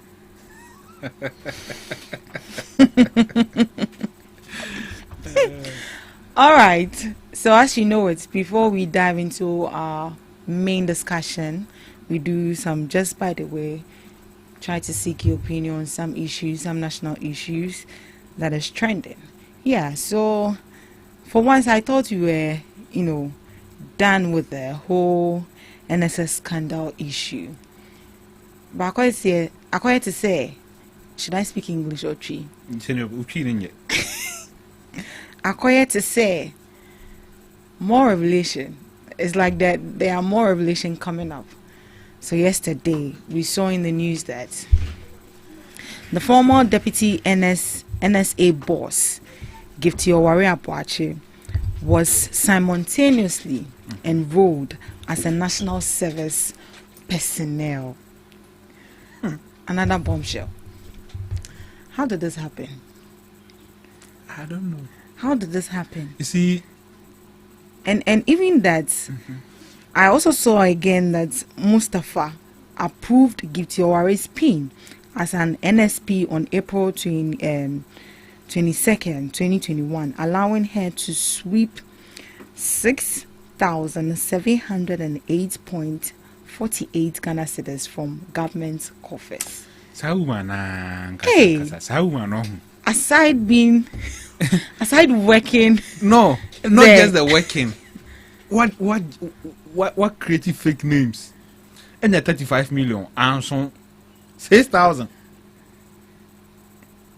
What's wrong with that woman? Because I've been thinking, trying to wrap my head around the whole thing. Right. Is it that she's greedy? Or she just didn't know? I don't get it. Because national service is me 2 times. National service. Yeah, nearly 2 times. And this even by the virtue say Utiminya appointment in Akufo-Addo's government means that she had already done her national service. If you don't do your national service, they won't employ you at the public sector, or you will not get appointment. All these things are criteria so there will be appointment. That's why sometimes when you go to the appointment committee, they ask you, have you done your national service? Where did you do it? Where's your certificate to show that you've done your national service? You get it? Yeah. So by the virtue that she got an appointment means that she had already done the national service. And if you do a national service and you want to remain with the service, you are a volunteer. You are no more a service personnel. And the allowance the service personnel get is sometimes a little bit higher than what you, the volunteer, get. So based on which or what reasons this Gifty Owari had the opportunity to enroll herself as a national service personnel again. What is the systems in place to make sure that nobody double rolls and enrolls double? You get it? Yeah. There's no systems in place that somebody has enrolled already and then they have to enroll the person again. Because Baumia even said that the system they've implemented has cleared all ghost names. This is a ghost name. This is a ghost name. Forget about the non-existent people that they enrolled. This is also a non-existent person, even though she is there physically, but she is not eligible to do the national service. But she did. The system could have flagged that and removed her automatically. So this one, you don't need human being to go and then check, because you cannot check. You have to build the system in such a way that these things are flagged. Why be that or by a biometric nor then why be that? Why can't somebody do Ghana card with 2 different names? Because the system prevents it. Once the system captures your biometrics, it is you. You cannot go there and capture your biometrics again and change your name or get a different Ghana card with a different name.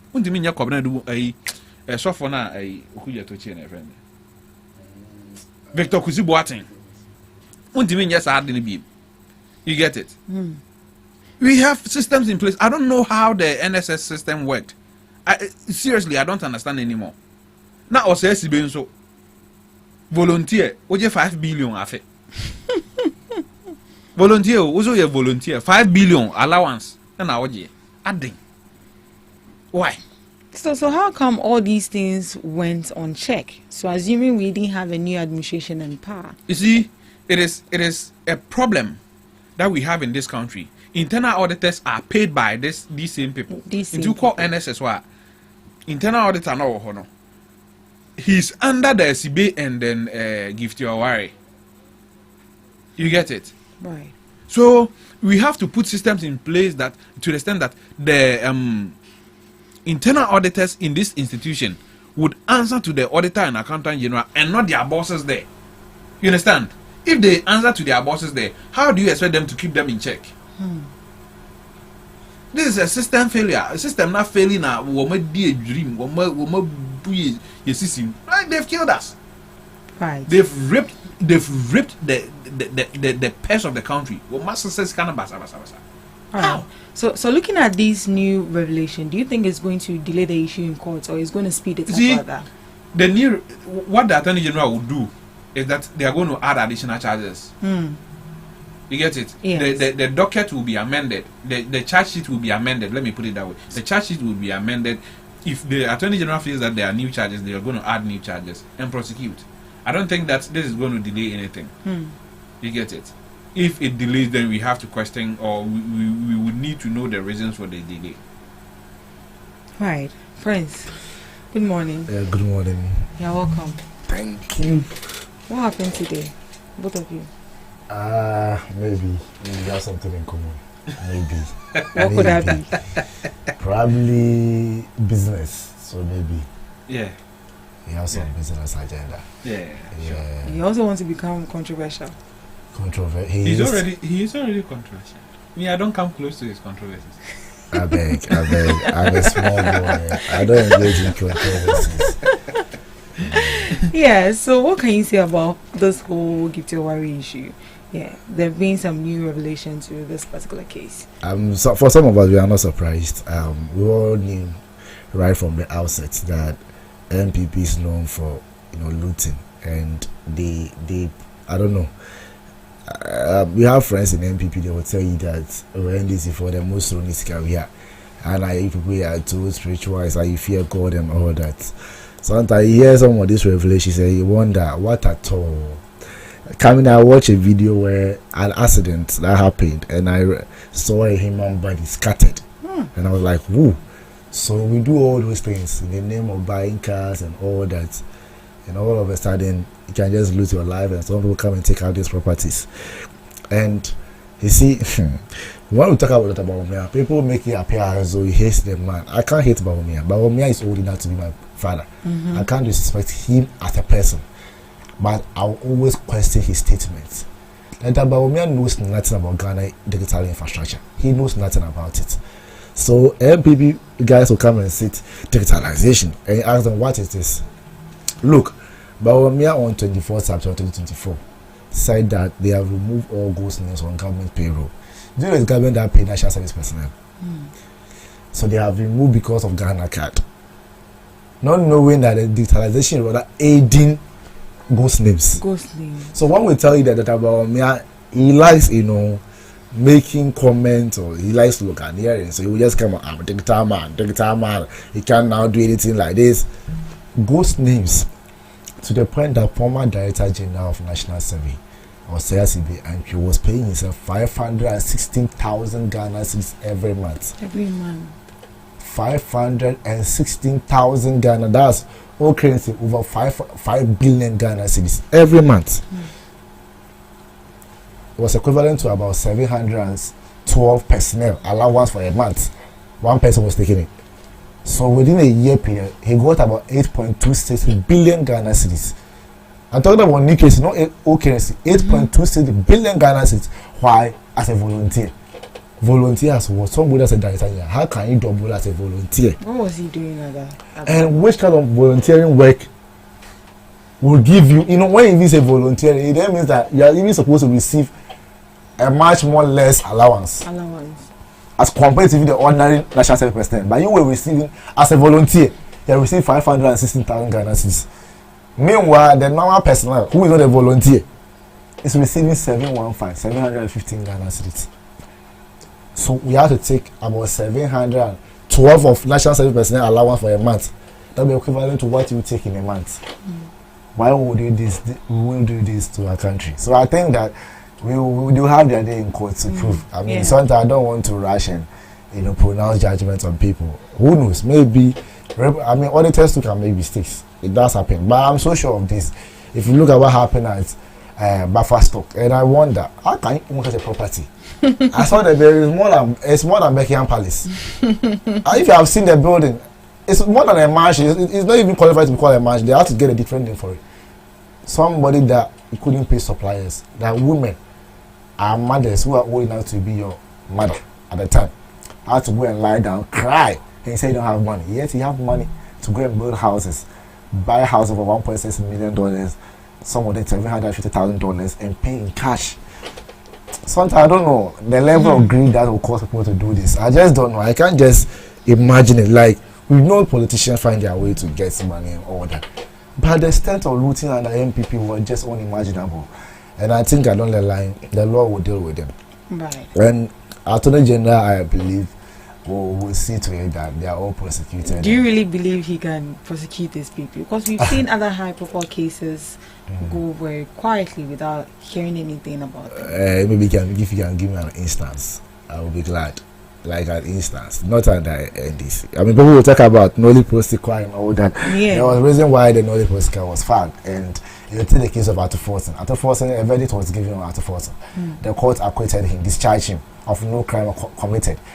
The case that he filed in Nolly Prosecua was actually an appeal by Godfrey Dami. So it wasn't as though it was a fresh case. The court actually settled the matter, and the Attorney General at the time, Godfrey Dami, said, "No, I won't understand. I also go to court again." So that's why it appears as just a fresh case. And when you file an appeal and it's granted, it then takes away the earlier decision. So you can no longer say that, oh, the court has, determined the matter. So if you go for an appeal, it's no longer like a fresh case. It now becomes a fresh case. That's why you have to file Nolly Prosecua. But the Attorney General himself knew that he doesn't have any evidence. If you look at the likes of Jackpa, he had to go and call Jackpa, go and testify falsely against this person. He didn't have any evidence against those people.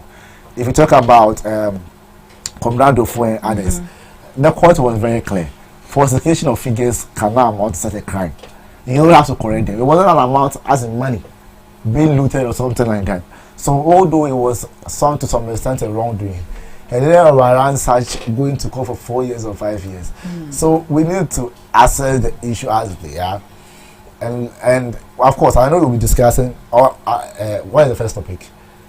The first topic has to do with the Supreme Court dismissing the motion. All right, when I get, I will talk about the Oriamo. But what I will say is that Ghanaians will rest assured.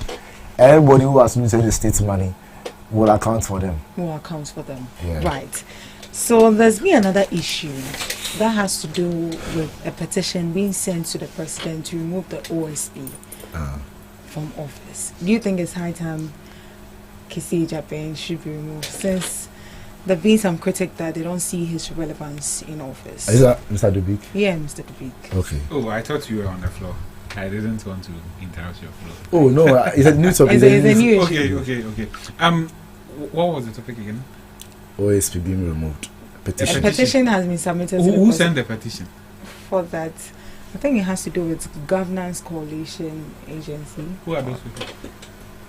Ghana, their CSOs. Can be created on anything. No, I don't know them. CSOs no one can be no man. You get it? Yeah. I won't hide my dissatisfaction with the entire office of the OSP. Kisi Ejaben is not the problem.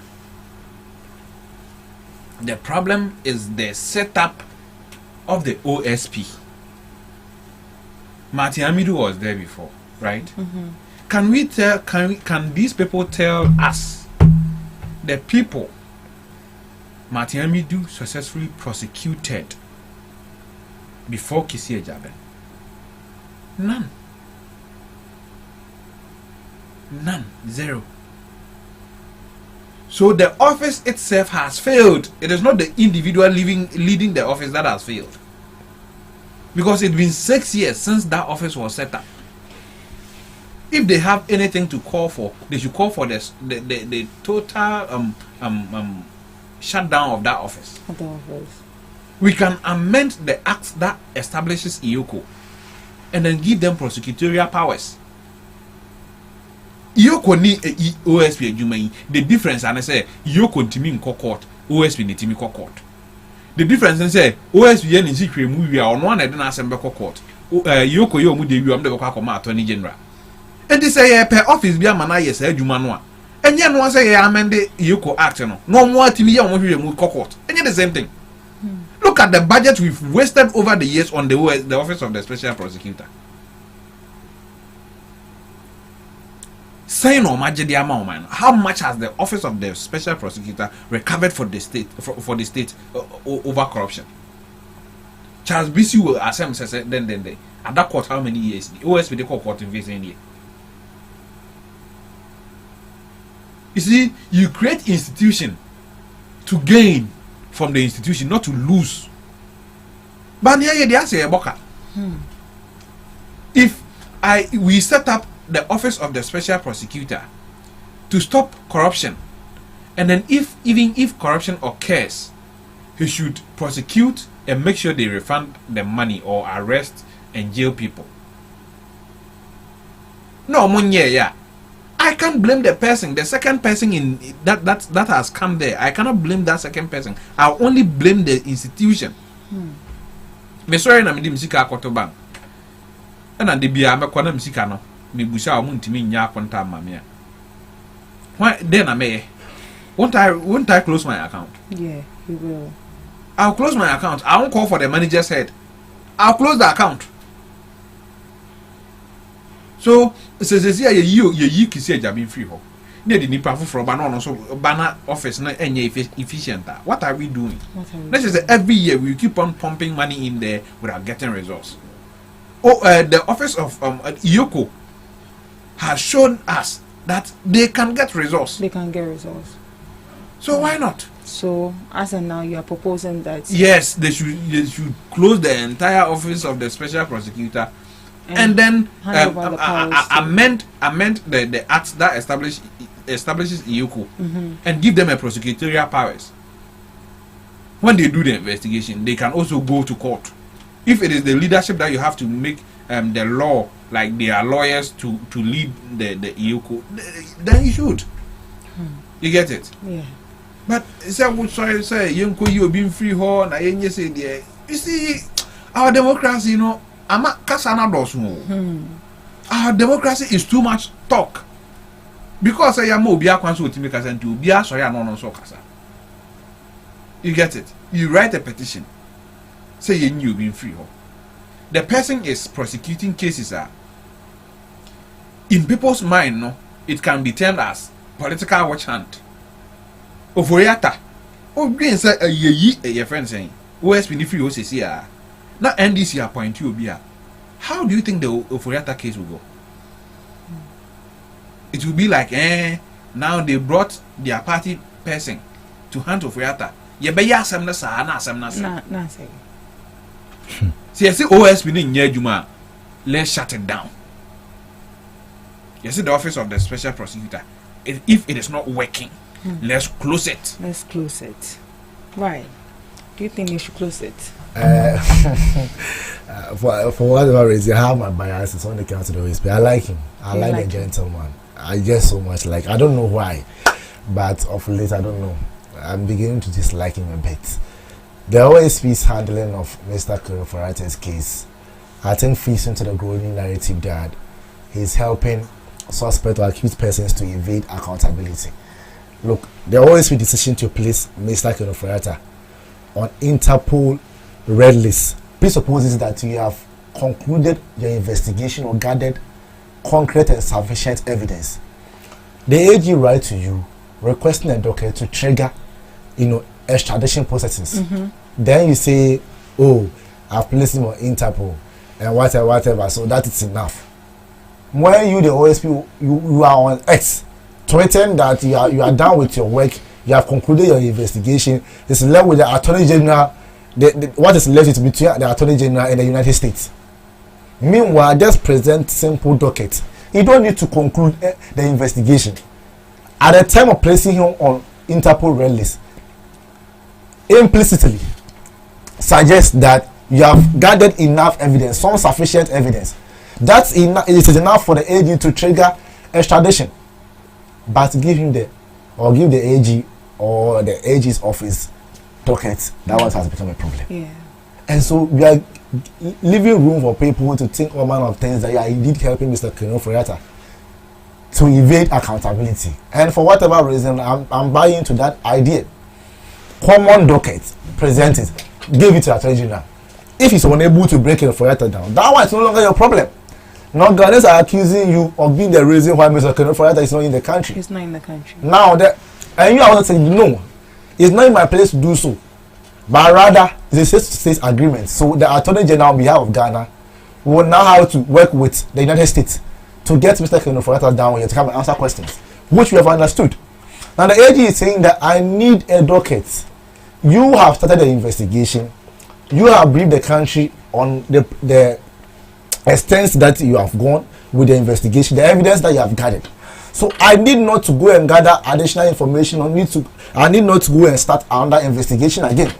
Since we are all working together, so give me that docket, the charges, the evidences, so that I can now request or trigger the extradition processes. That one has become a problem. So for me, I think that the OSP needs to reconsider his actions, else he should leave the office. I mean, I can't trust him any longer. He seems to be playing mind games with us. Honestly, he seems to be playing mind games with us, and I think that we cannot build a country like that where you are saying a different thing. His account, of course, the office is saying a different thing, that they are done with the investigation. They have evidence. Yet you cannot hand over a simple docket. A simple docket. And people are saying that they always see whatever he is doing. What happens is when he hears that, oh, this person has committed an offense, he will rush in to go and start investigation so as to prevent YOCO or CID or AG from coming in. So, oh, I've taken over the investigation already, so don't worry, I will do the investigation.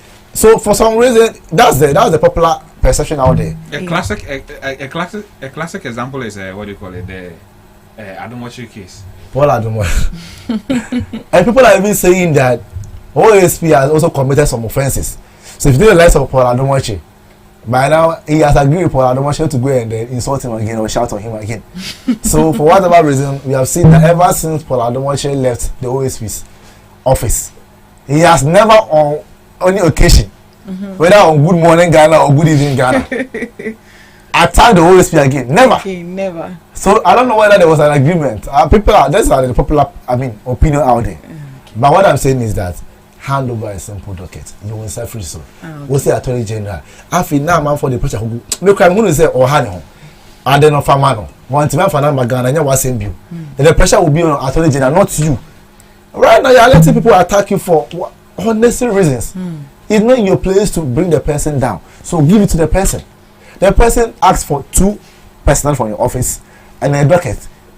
You manage to send or release people to go, but the docket is still there. You can't get the docket. So for me, I think the Attorney General should respect the public and hand over the docket to the AG so that we can bring Mr. Kenoforiata down, because Kenoforiata, the OSP should hand over the docket to yes, and that's the only way he can trigger the extradition. He cannot tell the US government that I want Mr. Kenoforiata to come into the country.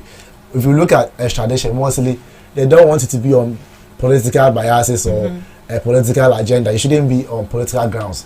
So whether you need concrete evidence, sufficient evidence to prove that, oh, this person has committed this crime, and for which reason we need him down here to come and answer questions.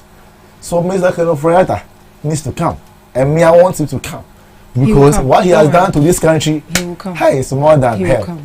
He will come. All right. So I think that will be all for just by the way. So we just dash straight into the discussion for this morning.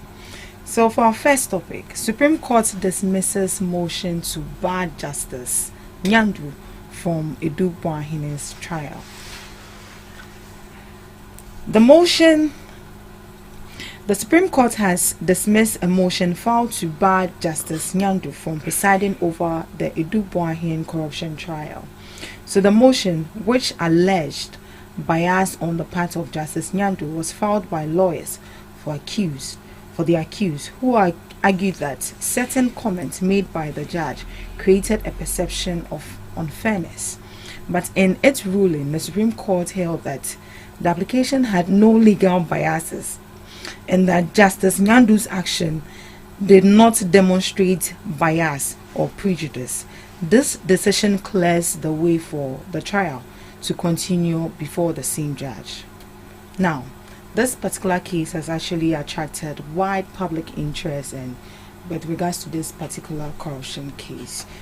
Now, Mr. Dubig, you happen to, Esquire, upcoming Esquire. Expertise.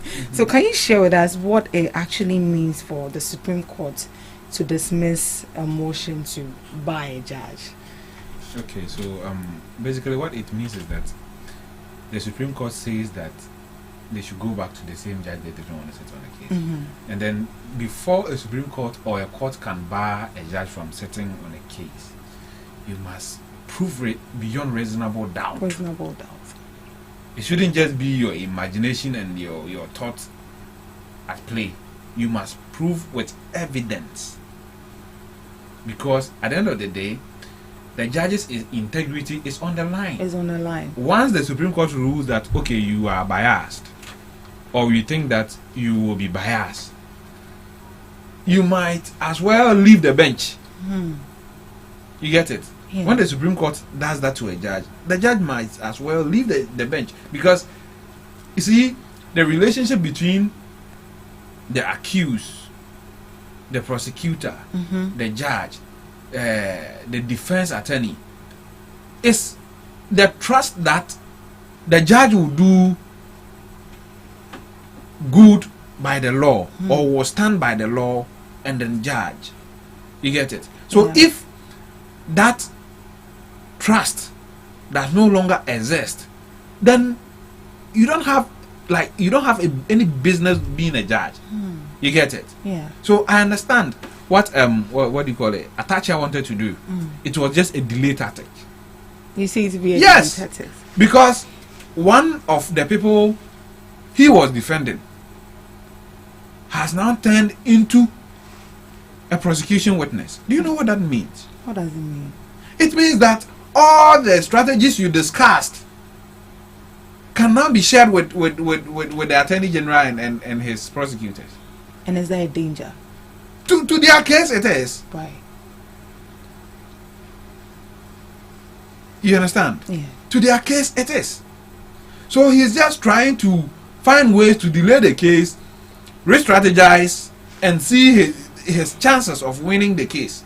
So this whole thing, and the part that annoys me the most is that if a senior lawyer like Atachia would go to court, raise an objection, his objection is overruled, and based on that he walk out of court. A class 1, a level 100 law student won't do what Atachia did. Because first, you are an officer of the court. You must first uphold the integrity of the court. By walking out of the court, what are you doing? Are you not rubbing them in the mud? And he is the same person who came out to criticize President Mahama vehemently. That by him calling the Supreme Court 6-0, unanimous FC, right, was bastardizing the courts.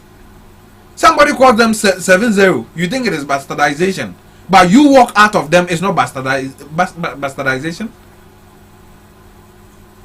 Atachia, he has done a lot of things in this country. Atachia has history of trying to manipulate judgment or cases. I know maybe I don't want to look down on any of your ages, but I'm sure by 2008 you were still young, even though you were old, but you didn't like politics, so you didn't have heard it. Atachia Atachian's wife is related to the then Chief Justice, Theodore Wood. When President Mahama won the elections, Atachian had a meeting with Theodore Wood, and a video recording of that came out. An audio recording came out that they were trying to manipulate the court to put an injunction on the then EC chair from pronouncing Atamils as the president-elect. This is his track record. He went into politics. His legal career almost died. So he's just looking for ways to revive his legal career and stay relevant. Other than that, I don't see why you go to court, a ruling will be made on your objection, and then because of that, you walk out.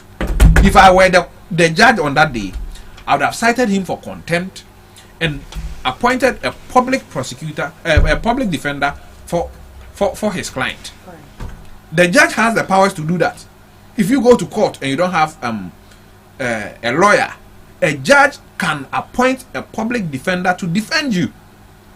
The judge would have been in his right to do it, but I understand why the judge didn't do it, because it is a highly politicized case, and he wouldn't want to seem like as in he's being too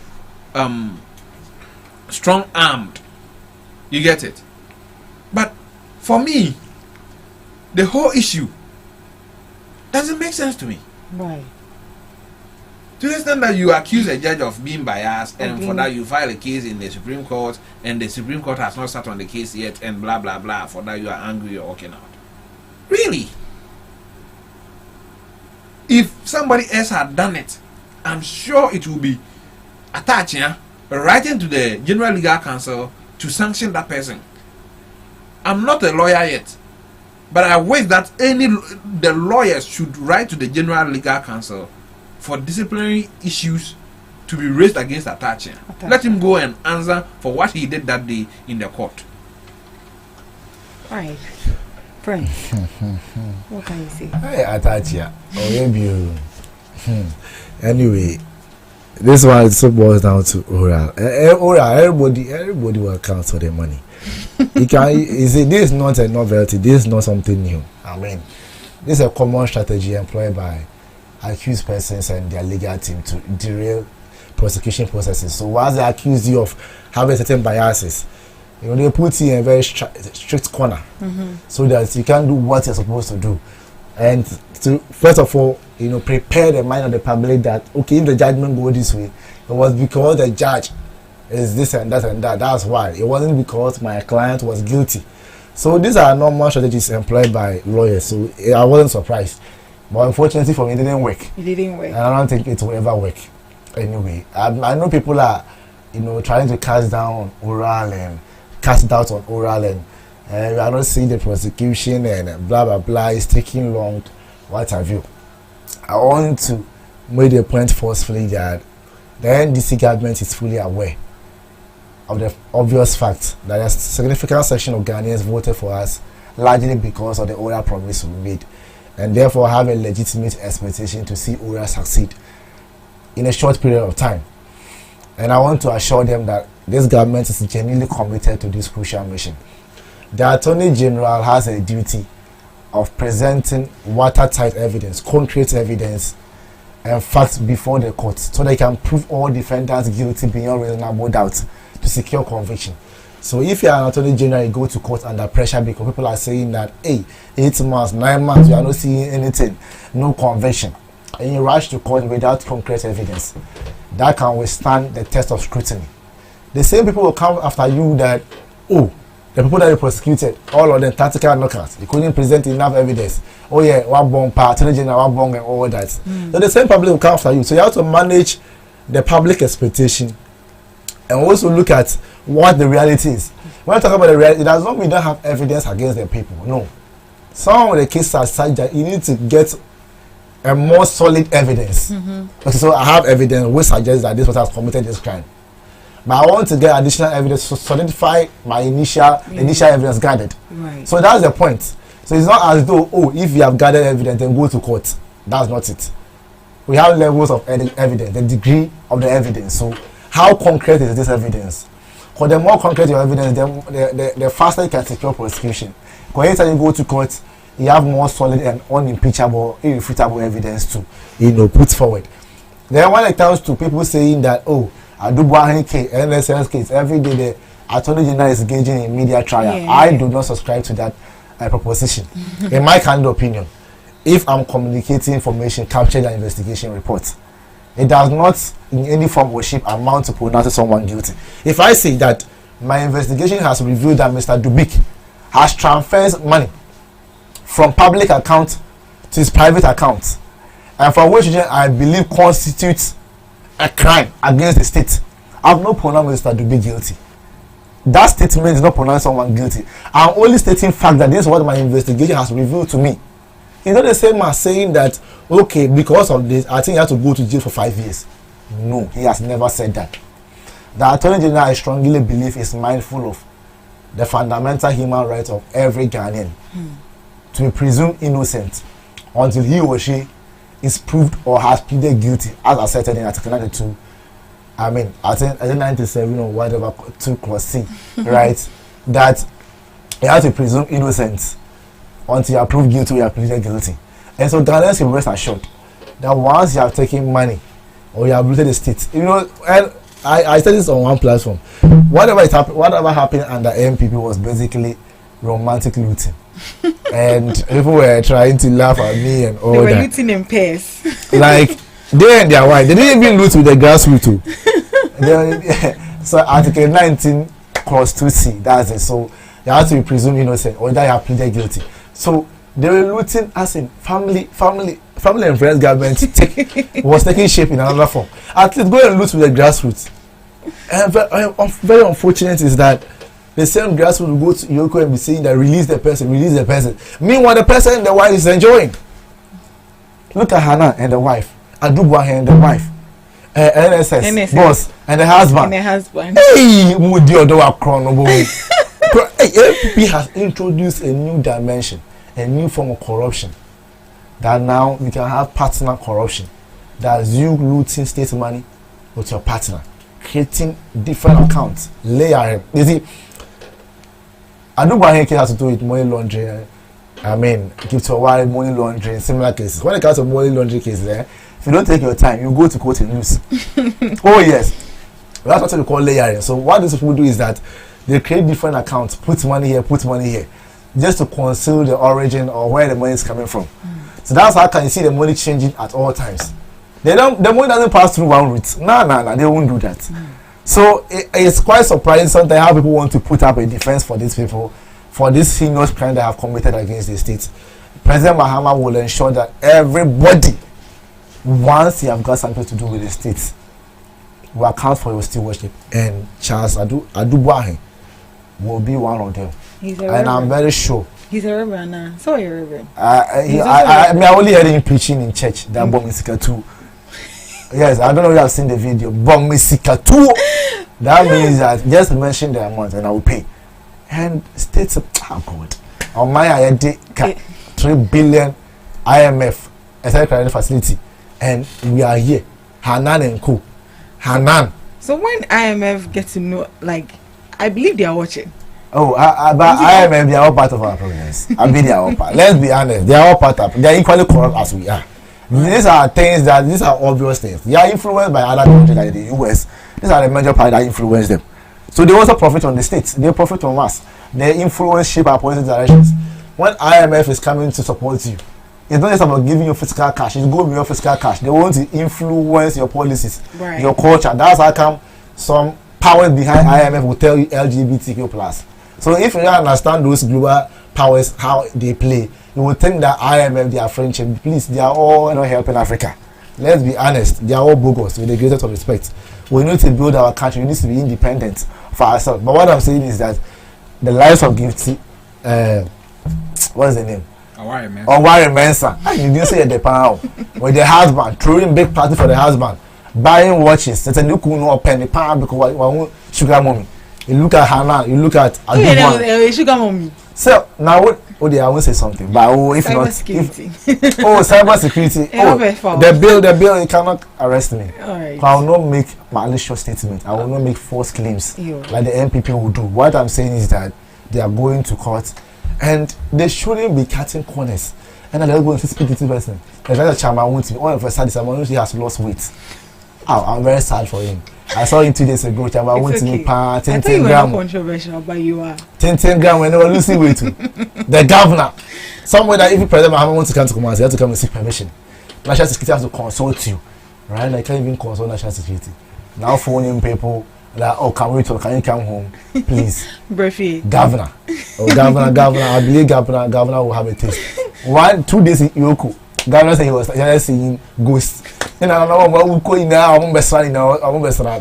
And I agree to a so any area do buy so every time I'm born mama, I'm one of them be on more. I'm going to history. They have the opportunity to see them. All right. Me from inside one. Prince. Let me add something small to what Prince said. Okay. You see, no prosecutor will take a case to court if he doesn't believe he's going to win. So that notion that the Attorney General comes out, he talks, and then he's already prejudicing the case. He's already in court because he feels he can win. So if he comes out to tell Ghanaians that I can win based on this and this, what is the big deal? And after all, whatever document he files in court now becomes a public document. You can write to the court and ask for it. Unless he says these things and doesn't file them in court.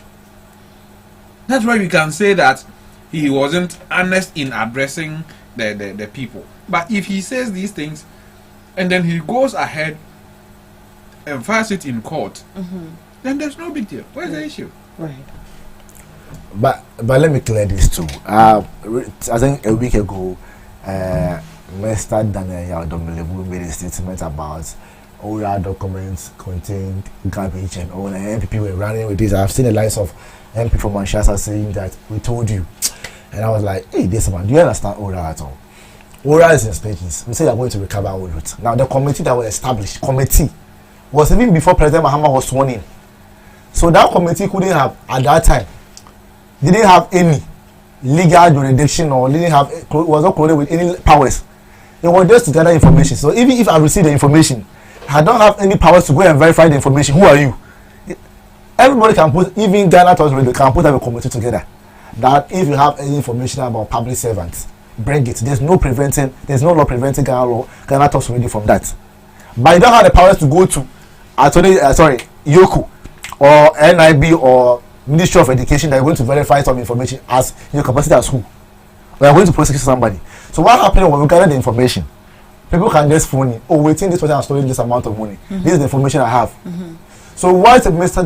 Daniel Yadomelevu meant was that we just receive raw information. We hand it over to the Attorney General. The Attorney General will look into it. Some of them give it to Auditor General, some of them to OSP, some of them to CID. So they will look into it more, verify those claims.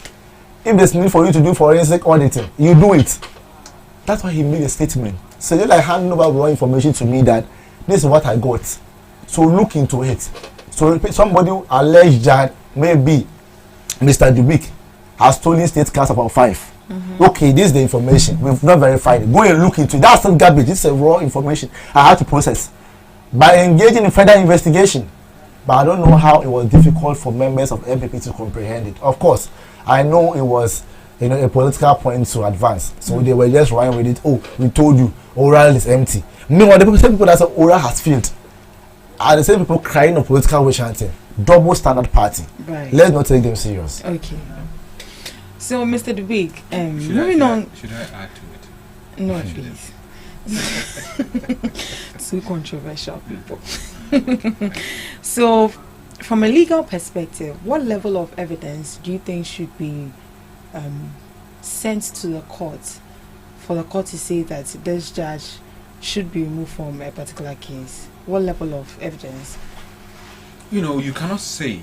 Sometimes the judgment varies.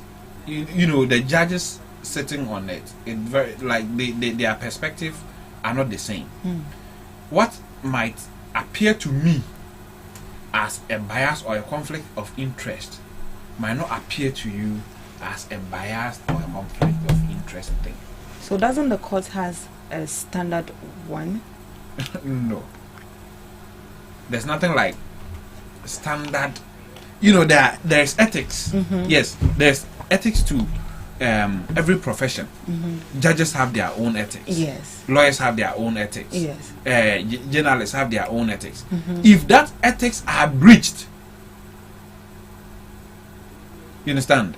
But you cannot just say that I saw the judge standing with the prosecutor or the AG. Because of that, he'll be biased towards against my client. What were they discussing? Were they discussing your case? And even if they were discussing your case, what did the judge say that could tell you that, or that can make anybody feel that he's going to be biased? The fact that you stand with somebody's wife, this talking doesn't mean you are dating the wife. That's it. The fact that the AG stands with the judge to talk doesn't mean that they are discussing your case. Right. They might have known each other previously, even before your case comes. So because of that, when he sees him, he should pass. He should pass. Trim. He cannot ask you, hello, how are the kids? How is madam? He cannot do that because your case is in court and he's the one presiding over it and he's attorney general. What kind of thinking is that? I don't think. Then we should even put the judges in places where people won't see them. Yes, because just like the Catholics, when you go to the confession, exactly, you don't know who you don't see the know priest. the priest. Of course, then that's what you should do. Right. So this whole thing of attacking and saying that somebody is in conflict of interest is going to be biased and blah blah blah doesn't make any sense until he has evidence to prove that the judge has made statements, conducted himself in ways that he feels would be biased against his client. He doesn't have a case. He doesn't have a case. Right. Come on. There's something I want to add to. I don't think what he sought to put forward rests the threshold of someone being biased. If I was standing with somebody, or you have seen a video when I was in a restaurant, it cannot be said that because of that I'll be biased. No. Unless you want to tell me that once you're a judge, you shouldn't associate with any person again, or you shouldn't go out with any person. No, that cannot be the case. I mean, we can go out. And sometimes, not like we go out together, we can meet. Oh, hello, how are you doing? Oh, it's been a long time. And we are talking. You're telling me that, as though we went together. No. What if we met there? So we shouldn't talk because, hey, I have a case before you. Don't talk to me. Hey, don't talk to me. The person can still be biased if they want to be. But there are instances where we say, like, no, this one is more clear. Where maybe you have financial interest. Maybe there's a company you have investments in. And the case is before the court. So maybe you want to protect the company's interest. That one is a financial interest. The court can base on that say that okay, we think you have some biases or family-wise. But in this case, I don't see any of them. Yes, right. So I don't know why, as I said earlier, they want to actually prepare the minds of the public, knowing very well that he cannot defend his client to prevent him from being convicted. He wants to make sure that at least when he finally gets convicted, he will get some sympathy before the public. That's what he wants to do. That's a strategy. And I fully understand that. Unfortunately, it didn't work for him. He's now criticizing the Supreme Court. He said the Supreme Court that when we criticize, they said, no, we are attacking the judiciary. Today, he's criticizing the Supreme Court for dismissing his suit. What I'm saying is that you can use all manner of strategies. Ura will still get you. Right. That's it. So as it stands now, the case can still proceed. Oh, yeah, proceed. If you want, you should walk out again. He should walk out again. Yes. Mr. Dubik, any last words for this particular issue? He has said it all. Yes. He should try. He should walk out again. He should walk out again. If I were the judge, I would appoint a public defendant for Dubai. For Dubai? Yeah. Yes. Right. Or banana lawyer for the 18. All right, that'll be all for our first topic. Moving on, Minority demands suspension of Bafo Boni's vetting until legal issues on suspended CJ are resolved. So the minority in Parliament has filed a formal motion urging the Speaker, Alban Bagbin, to suspend all vetting and approval proceedings for the nomination of Paul Bafo Boni as Chief Justice until the ongoing court cases relating to the removal of the former Chief Justice Gertrude Tokono are fully resolved. Presenting the motion, the minority cited multiple legal actions, including a case before the ECOWAS court, an application in the local high court and Supreme Court challenging Tokono's removal. They argued that proceeding with the vetting process while these matters are unresolved will undermine due process, breach constitutional safeguards, and erode public confidence in both Parliament and the judiciary. In the motion, the minority also requested that the Office of the Attorney General and Minister for Justice appear before Parliament to brief the House on the status of all related litigation, interim orders, Ghana's treaty obligation, and implication for the Chief Justice Office. Right. So, a motion has been submitted to pause the vetting process for the acting Chief Justice. Right. Mr. Dubi, what can you say to that? Are there any pending cases in courts with regards to Tokono's suspension? Yes, there are cases in court. But do you think that should hinder the committee from going on with the... I don't even understand why they are behaving that way. I don't understand why the MPP is behaving that way. In this country, where do we take human rights cases to? High courts. Do we litigate those issues in Parliament? When we be ati na fa ahudie so awan court or the Parliament na ka ho ase. Today, Afenyo Markin wants to turn our parliamentary chamber to be a human rights assembly.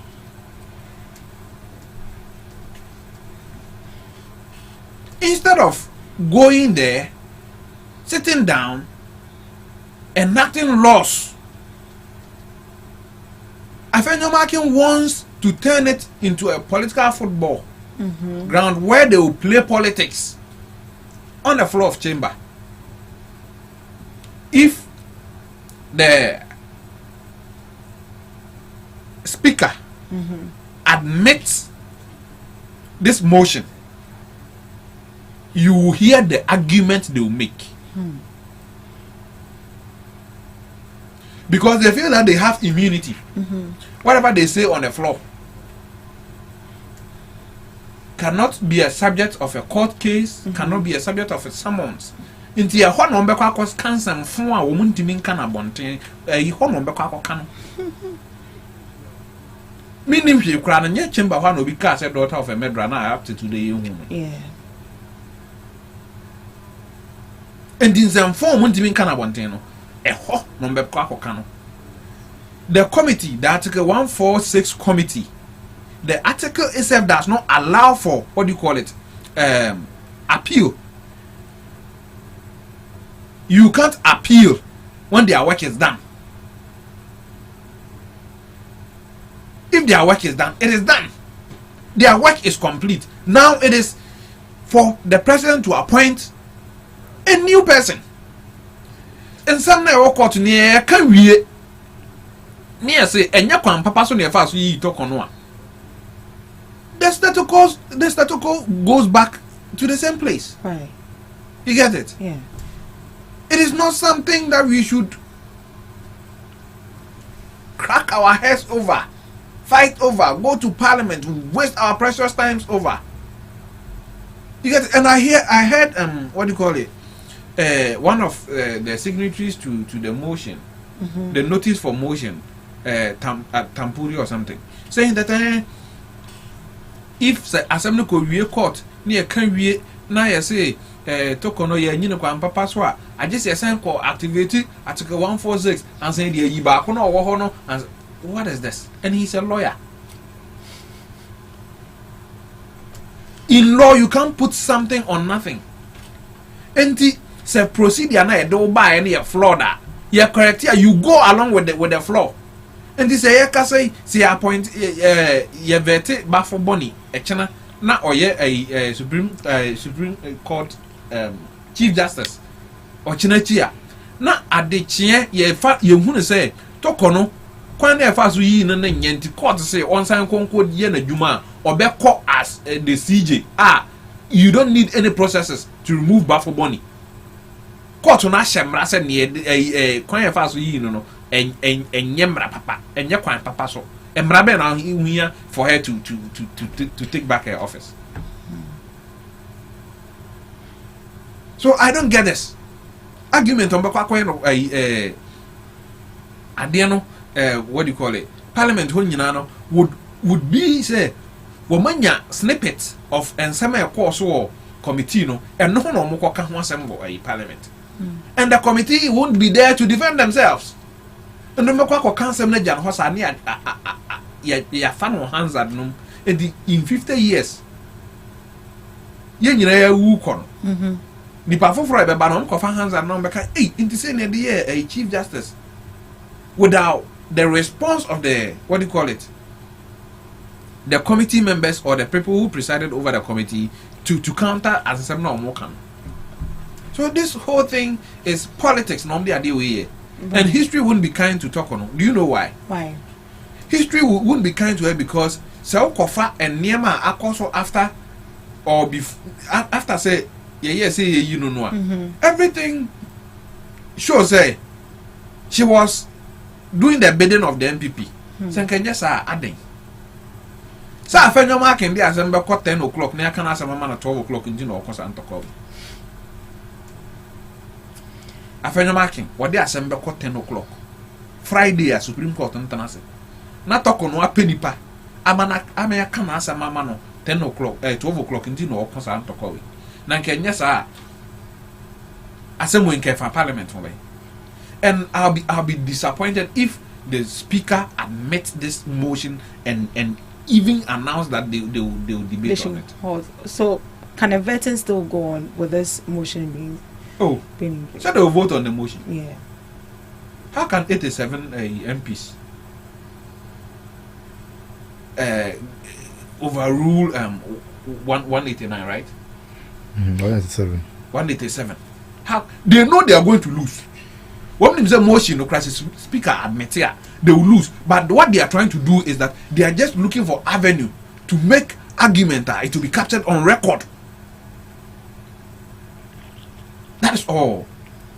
And someone back it will be captured in the hands of Parliament. Right. And one more they know they will lose. They know there's no way this motion will succeed. I don't even understand why we are not allowing this issue die.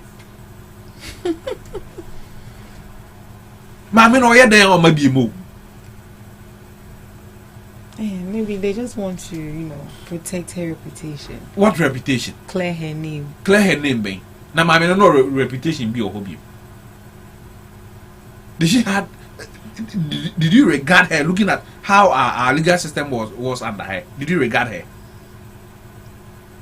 And you know na under her will be the injunction koto transmitting a bill to the president. So you can injunction case you will defer injunction. Let's say why defer injunction no ruling to that omitted substantive motion case. No, it is the same person. Emra muhe fan wom. Me de me wa mashase me kosi asase no so nan. Wo di injunction about to so ya kan injunction na wi. Injunction let's say is a court and say assassin him there. I mean trust on see die. What's it there be? Yen train injunction no. Yen train kopem die. Be can asem ni nyina wie answer. Matimi akwa see me die no. How does that work? That same woman is the woman now. Yade NDC MPs they asem call ya asem na da hwa Emma tam asem no kra wuwi asem no hu hia biem and na e-levy ho say e-levy ni ho the e-levy asem na NDC for the court na ebe danka and tell me such a person had a reputation. The same person NDC for the EC court during the limited registration say embrana say you should register it at polling stations baby a eben nipa should be convenient say the nipa betimi anante abanya fe na nipa ko akofaka right ma me so holiday yen twen oba Ghana phone twen oba no oba be share date no na ya registration na we also a reputation be our protected we also a reputation be a protected of my way na nkrofo a yen yetu omoka so omonko transense mra say wo mo de baby a yen yetu aka eto light eto nkonwa gu ho mo trans no ekokoma me we ntokwa na Ghana 40 woni ayedin adan a almost democracy na democracy nse ne ye na nka ebe kon bedo amo ayi bi se ne na ma amenity supreme court o ye ne niema no se sa na ne ye democracy na nka omo kon bedo amo ayi bi what the court mobile raise objection somebody raised an objection to a judge sitting on the case and then I'm here. I've heard enough. One many people making the argument. I've heard enough. No circle no be rule say. Well, boss objection no. What happened? What happened to the law of natural justice? Oh, many parents kasa. You assume they wouldn't need the parent beka. And I'll come back and I'll be bored. The parents etu. And you say this person has a reputation. What reputation again? Get to talk on your pan when you know. Nyope and when you know. On my politics, I didn't trim too much. Yanyam rasa emrano any political color. Emrano de no to baby a eda. And this is all done emrano so law is flexible. You see, you can put your perspective on a law provision, on a constitutional provision, and it will make sense. I can put a contrary perspective on that same legal opinion, constitutional provision, and it will still make sense to other people too. So you must, as a judge, you must tread the fine lines in between these arguments. And if it tilts too much onto the other side, you will be seen as biased. And no not get to talk on one who no. A one who no. Maybe say Sama Meno. Men can be man and that. So they anymore. Men to me can be man in ye.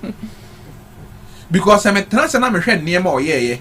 Now me crowd the me a men ye lawyer ampo. Me tia say na me the commotion so one me who's a deal with be nyansa nimu.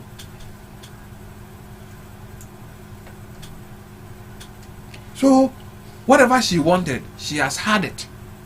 NPP should let us move on as a country. Right. They should let us move on. Unless they are saying, say, the woman is a card-bearing member of the NPP. So, I'm going to transform Oyuku. Right, come on.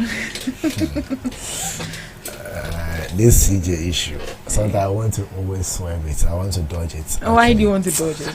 I don't know. Why? Why? People say I'm emotional, but I'm not emotional. Why are you emotional with this particular issue? I don't know why. Tell us. It's like you are dead, but you want to make it appear as though you are alive. I don't know. Hey. You are gone, like you are gone. You are gone. Oh, okay. But you want to make it appear as though you are not coming in. See, some of the actions of the MPP validate the popular notion that the CG removed was doing the bidding of MPP. I don't know why a whole minority, look, Parliament has to go to play, vet the CJ nominee. Simple as that. If the CJ thinks that there's a need for me to hold the process, she should do what she knows best. It's that simple. It's not the duty of the minority to now say no. You see, let me give you an example.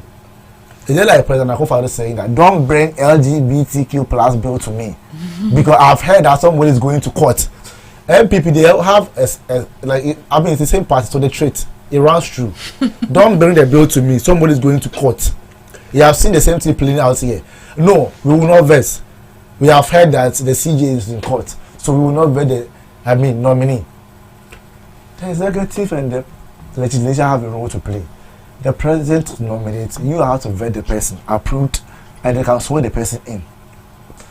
I have not learned anywhere in the constitution when they said that the works of the committee established by Article 146 can be appealed. I have not read anywhere.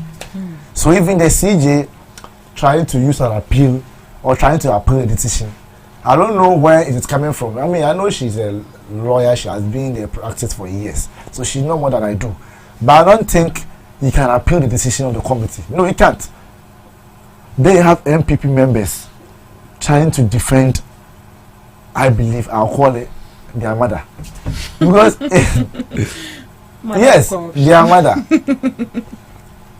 If you want to actually develop our democracy, we have to ensure that there is strict adherence to the dictates of our constitution, not emotions. What does the law say? Are you supposed to do this? You have traveling policy. The traveling policy is very clear. It's not about whether someone approved it. No. You being the administrative head of the judiciary shouldn't be making some mistake. You should know better. When it came to, the CJ is the one who sat on the case that Abroni actually filed that the first lady should not be entitled to salary. The DJ sat on it and said that no, yes, that's true. The first lady and the second lady should not in any way take salary from the state. Then you take your husband and your child along, pay, and we have official, unofficial travels. You know very well going on unofficial travel, and you know what the traveling policy is. You go against it, and people are saying that no, this is trivial. How is this trivial? That you can abuse your own laws. That these are laws established. These are not even national laws. These are laws that are within the judiciary, which you are the head of it. So if anybody should go against them, it shouldn't be you. There are people who say that, oh, you're attacking the judiciary. The judiciary is supposed to be independent. When I hear those arguments, then I wonder whether some people went to a different school than what we went to. On a more serious note, I always say that I don't know when they say independent of the judiciary, if my understanding of the independence is different. Independent does not mean you don't have limitations or there's not supposed to be checks. I always say there's no institution in the world, if you can mention one, that's absolutely independent. You cannot be absolutely independent. If we all say that, oh, the judiciary should be independent, so that whatever they do, they're not subject to the questioning of any other institution, you will see what will happen in the country. Will one day wake up and the Supreme Court will take a decision that the president shouldn't travel again, or they have interpreted the constitution this way. Look, we want the law to take a retrogressive effect. So people are saying that the powers given to the president is so much, it's too much. Yeah. The question is, if you want to amend the constitution, we can amend it. Is it like telling me that, oh, the constitution says the president can appoint MCs or DCs? And I don't agree with that provision of the constitution. Should I say that President Mahama appointing MCs is illegal? How is that illegal? As to speak, that what is the current stand of the provision is that he has the powers to appoint MMDCs. So my disagreement should be with the provision, not the president. So the president had the power to put the committee together. It wasn't by his discretion or by his choice. No. It was actually a constitutional dictate that he had to put up a committee. Once you put out the committee, you don't have any role to play again.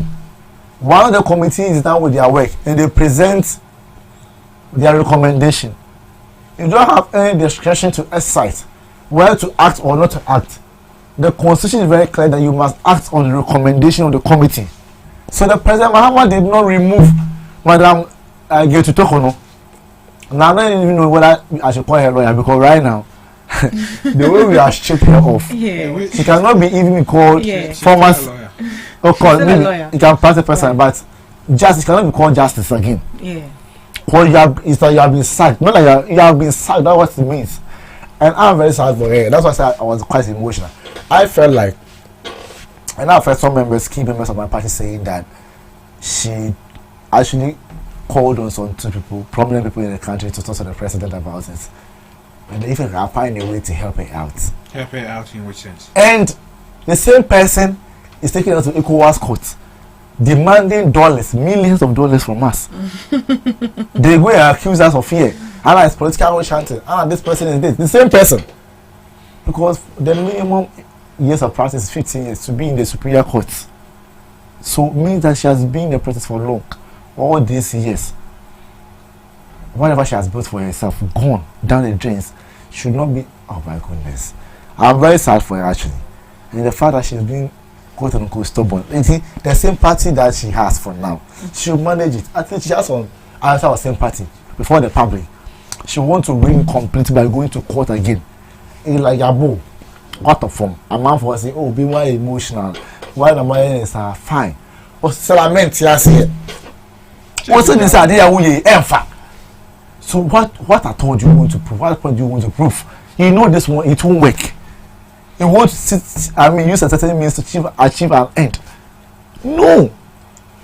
Madam Gertrude Tokono should go and rest. She has done enough. The only person that can rule that a birth cannot prove your nationality, but Ghana can. When I need birth to go and do Ghana can't. Where? This one, that has to be a lawyer to understand this. The supervisor of all this. When one LGBTQ plus case before you, he didn't treat it as urgent and of national interest, yet after forcing bring a case, swiftly can put up a day together, sit on it. When my brother was talking about NDC, the case we found, an urgent case, saying they have to put an injunction on the excise, on initiation excess of AC. You put a date, and the date that you sit on the case, the registration has ended. No, how does this make sense? Even a KG1 child will not do this. Like, I'm being honest, that, okay, I want to determine a case about this. Injunction is that we want the status quo to remain same. So that once the matter is determined, that's what injunction simply means. Okay, until the matter is determined, let it be like this. And you say, no, we will determine the matter when everything is finished. How? Where does this happen? But would it be possible that she be reinstated again? It can never be possible. Even you it can never. I think that she just wants to prove that she knows the law. And the law is the law. And the law has dealt with her accordingly. She introduced the phrase, the law is the law. And what she meant by that is that the supremacy of the law. The law is above all persons. So sometimes we make it appear as though the Chief Justice is superior, it's not a human being. I mean, she's not subject to the details of the Constitution. The Constitution is very clear. She can't be removed. There's no person in Ghana that cannot be removed from office. And I always cite this example. As Christian says, talk about the president being the head of all persons in Ghana, taking preeminence over all manner of persons in Ghana, and saying that even the CJ, the vice president, speaker of parliament, said that the president is above all of them and all of us. Yet he goes on to say that the president can be removed from office.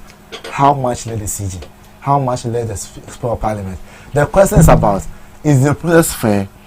Are the grounds for removal fair or solid enough? That's how I want us to premise the argument. It's not about the president removing her or not. The question is, has she committed the offense or the allegations leveled against her? If the answer is yes, then why the shout? That's why in Chelsea, you don't have to be emotional about this. If I learned a petition has been filed that the president should be removed from office, me, I wasn't angry. I had to go and read the petition. Okay, are the basis justifiable enough to remove the president? I shouldn't go and be saying that, hey, what about that man? Open say Mahama, that be and about that. The Constitution is very clear that the president can be removed from office. So if somebody wants to trigger that process, the president is going according to the Constitution. I'm actually saying that, oh, what's be that? Say a fourth republic, you president that be what's be that? The question I am running call her. She said that I get to talk on or say the law is the law. And the law should continue to be the law. And we must respect the law. So the minority in parliament, I know some of them like Honorable Tampuli. These are some of the means that it can be popular. You know, some of these cases like Asafa will go to court and all that. You want to be relevant in the position. Oh, it's been long we heard of him, so I'm sure. Yes, after he embarrassed himself, putting out data that didn't make sense, saying that the president hired a private jet. You know, I mean, so here Reverend for you. Omanya morning got Reverend says say me near and say Tampuli mu no Jaffa. Right. The next time Jerry Ahmed be fat. Is all that for your market to Wajai Tagashino? I always say, nah, I'm for Jano. It's that's politics for you. Tampuli will do this, knowing very well that they don't have, I mean, they are not supposed to even deal with legal matters in, parliament. Right. Your duty is to invite the person. You can even say, oh, we the minority feel that how you removed the CJ was unfair, so we want to abstain. That's fair, maybe to some extent, I will agree. But to say that oh no, we think that we should put it on hold. What they want to do is, look, let me tell you this, and this may apply to allocation. The current CG, the active CG, will retire soon. So they can drag the issues in court, injunction. Okay, the matter is still in court. Okay. This woman, you know how many cases she has filed in court? Sorry, I want to say this woman, not to disrespect her. I mean, they remove CG. So she can file more cases to the point that by the time she will be done, the active CG has retired. I don't think I understand. So, me also bring DB. And the youngest, I am filing case, injunctions are also one DB. Because there's a popular message out there that we now almost share chima, you know. It is hard to make sure say, the injunctions are here and there, so I now also retire. Don't want to Monday. It's any other person come okay. And so my feel. That's me what I can deduce from this whole thing. Okay. And I think that no matter what, Justice Bafuboni, appointed by President Kufuor, not Atanos, not John Mahama, will be the Chief Justice of Ghana. And people were saying that, oh, they want to give to NDC appointed justice. That's not the case. When year who Ghana, where justice are, Kufuor na appointed NDC for no one send be and Mahama said, Dabi, may share one offer say, what be the CG. Although an MPP me I appointed, sorry, or an MP addressing I appointed on there, but Mahama said, no problem. May the BGD say, will be able to my Yajuma. It's Brad Nabel, the Supreme Court. Every before I say, what does somebody have one day bomb from another Yajuma? And one of them. So this particular motion is dead on arrival. Oh, Mr. Officer popular, Officer relevant. What a tampo leader. What a leader. So we are fire relevant. Mr. Dumi, Yes, madam. he did it. Yeah, I'm here. I'm listening. All right. I'm learning too. You're learning. I'm learning. So controversial. Yeah, I'm learning the same. I'm learning how to be controversial on a higher scale. Oh, I was ever retired. I mean, those things now have to. This is common that I'm retired. I think 1 year or less than. Yes. So if I drag the issue further, by the time I will say, okay, it's enough. Then maybe you go to vet 1 month to verify it. I said it's a show. To be some person may be due because the session say because another appointing or by 2 and another appointing they were sabotaging her and whatever. Please, one guy said them tampuli honorable. Please, constituency for some here and so go and fight, lobby for rules, honorable. It's not the parliament is the place for you to be debating law. Okay. Another scandal. I beg you. So, the Public Accounts Committee of Parliament has directed that officials of the Electricity Company of Ghana, ECG, be prosecuted for spending over 180 million Ghana cedis without proper approval. How did this happen? I will still go back to the systems. Because yesterday when I went to the money that was actually budgeted for a particular department and then they went... How much they spent? Yes. Now I'm saying for the name, but After marking. Honorable. I think someone reminded him. Was it on Monday? Yes. And now the cow must look 500,000. He was very quiet at that time. When they reminded him? Yeah, that who was the board for ECG at that time. Right. So how did this happen? Like, you see, the Biameka. It doesn't make sense for ECG to sell power and run at a loss. It doesn't make sense. Don't we consume power? Mm-hmm. So how are you consuming the thing? How are you collecting the money and still come and tell us boka? And boka. And yet, you see, if you check the ECG data, and yet deficit in collection of the bills, and a boka, a procurement and a ECG boka. Oh, electrical engineer be at ECG Ghana has it. No, electrical engineer be at ECG Koyajuma. Chronongwan. Mokra meters. Meters no me through Ghana. Most technology has moved on, so you need new meters. more meters or mass some meters on Kwambe 4 as a 5 times from the space. I think between the space of 5 years as I say. Yes. But I could be crowded on the bobo. One farm a border home the bobo. Yes, yes. If you want to win by a whole remote near the other control. Does this make any sense? Not easy GC on Dimini Ginisika. Or to me turn light in a day. But you can own Dimini in the after 1 year. No one tell my dear, and yes, a fabra mental the amount. Me as you can hear me the amount, can't you say this can not fabra mental the amount? O with demeka, and I'm saying maybe they mean to me Kodana can't yes, and I'm Kodana can just can breme. What is Kana? Now what to the or Panswan how this can breme? Does this make sense? Say the Panama of full payment, one more full payment meaning. To me then who say near what you know actually I am no cresse, send you say, oh, can't what and no what. Because energy consumption and you're constant. Bosumi bi wo ha, ubetimi agye yemfa say 10 billion cedis. Bosumi bi ubetimi agye 10.5 billion. Bosumi bi obegye 15. And the man who say Bosumi we 10 billion now the next month oji 15 billion now TC.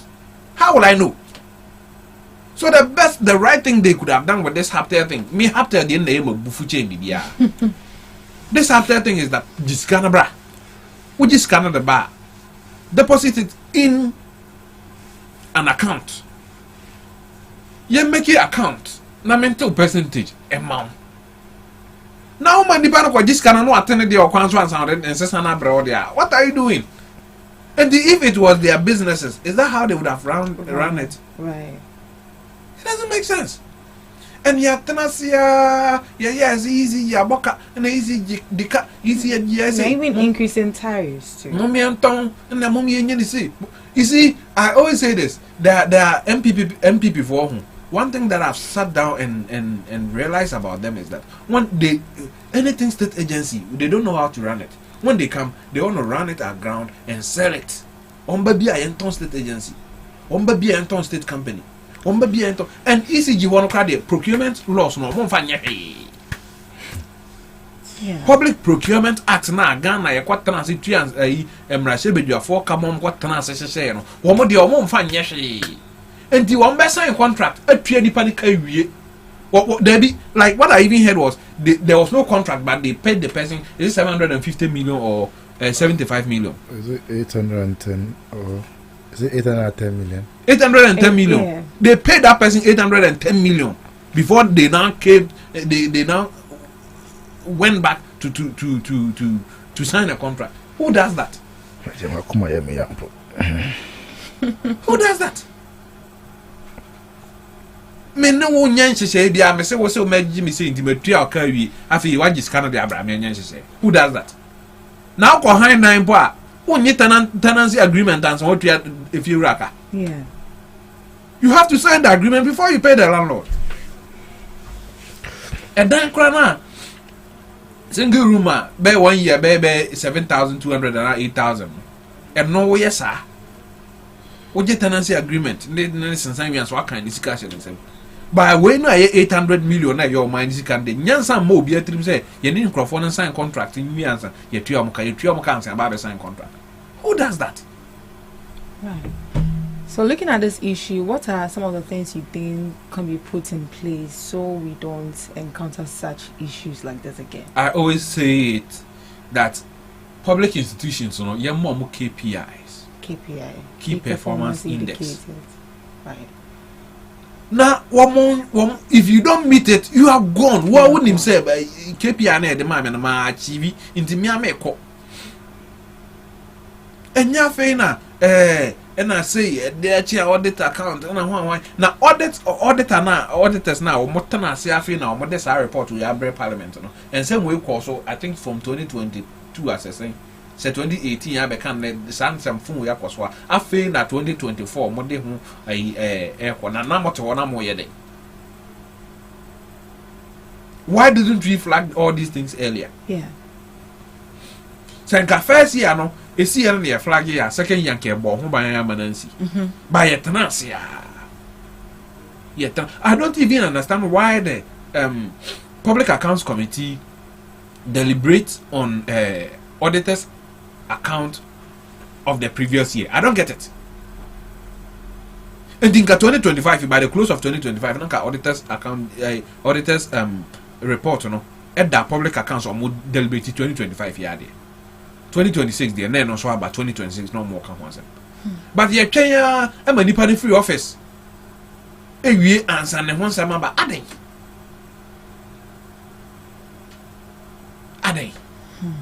I don't get it. I think that ECG in 7 day. What transfer now or shepa and quite growth the light fast on a car on electricity. No more quiet near Masia. Bufo. If we were not paying, that's a different thing. But send any boat biano, more the buy it here, and the crowd must say a prepaid, postpaid naka ketuedi, and demand tria minya light. So I pay to you before I even get the electricity. So how can you tell me say oh boka? And yet never say never more boka. And never say never more boka. So I believe that we have to patch the system. ECG no mum yen hwe yi. Na yen fan say yen fa mu akwam. Se ne be ya enema ya yekoso yen hu bibiem. Right. Come on. Some of them also cry. I mean, the senior can the public accounts committee. Yeah, I'm sure cry. I'm not beginning to mission you. Like, I said, nah, yeah, cannot. I said, so me this can't yeah. I mean, no problem. But I just gonna say small. Like, you don't need something, but you want to buy because that's the only way can inflate prices to make money. Which kind of country is this? Like ECG, some of the cables they bought, they don't need it, but they want to still buy it. Because if I don't buy it, that's the you see one of the means used to get money in government procurement. So when down I can easily inflate the price, invoices, get your money, and then you go away. And oh goodness, every day losses. And on our go for your market, every year talking about and then want to protect our democracy. But but when you don't put it to ECG, you see. So for me, it's very sad that ECG, just my senior rightly said, you sell power. You don't even produce power. Somebody produce for yourself. You're supposed to get money. You have to be serious. And when we talk about privatization, and I have people complaining, we have to privatize some element of ECG. Let's give it to some private company when it comes to the revenue collection part of it. Let them be serious. If you don't pay your light bill, we cut you off. Public institutions, and sometimes the lawsuits come from ministries. And now I learned to the minister said you're not going to use prepaid meters, and I love you so much.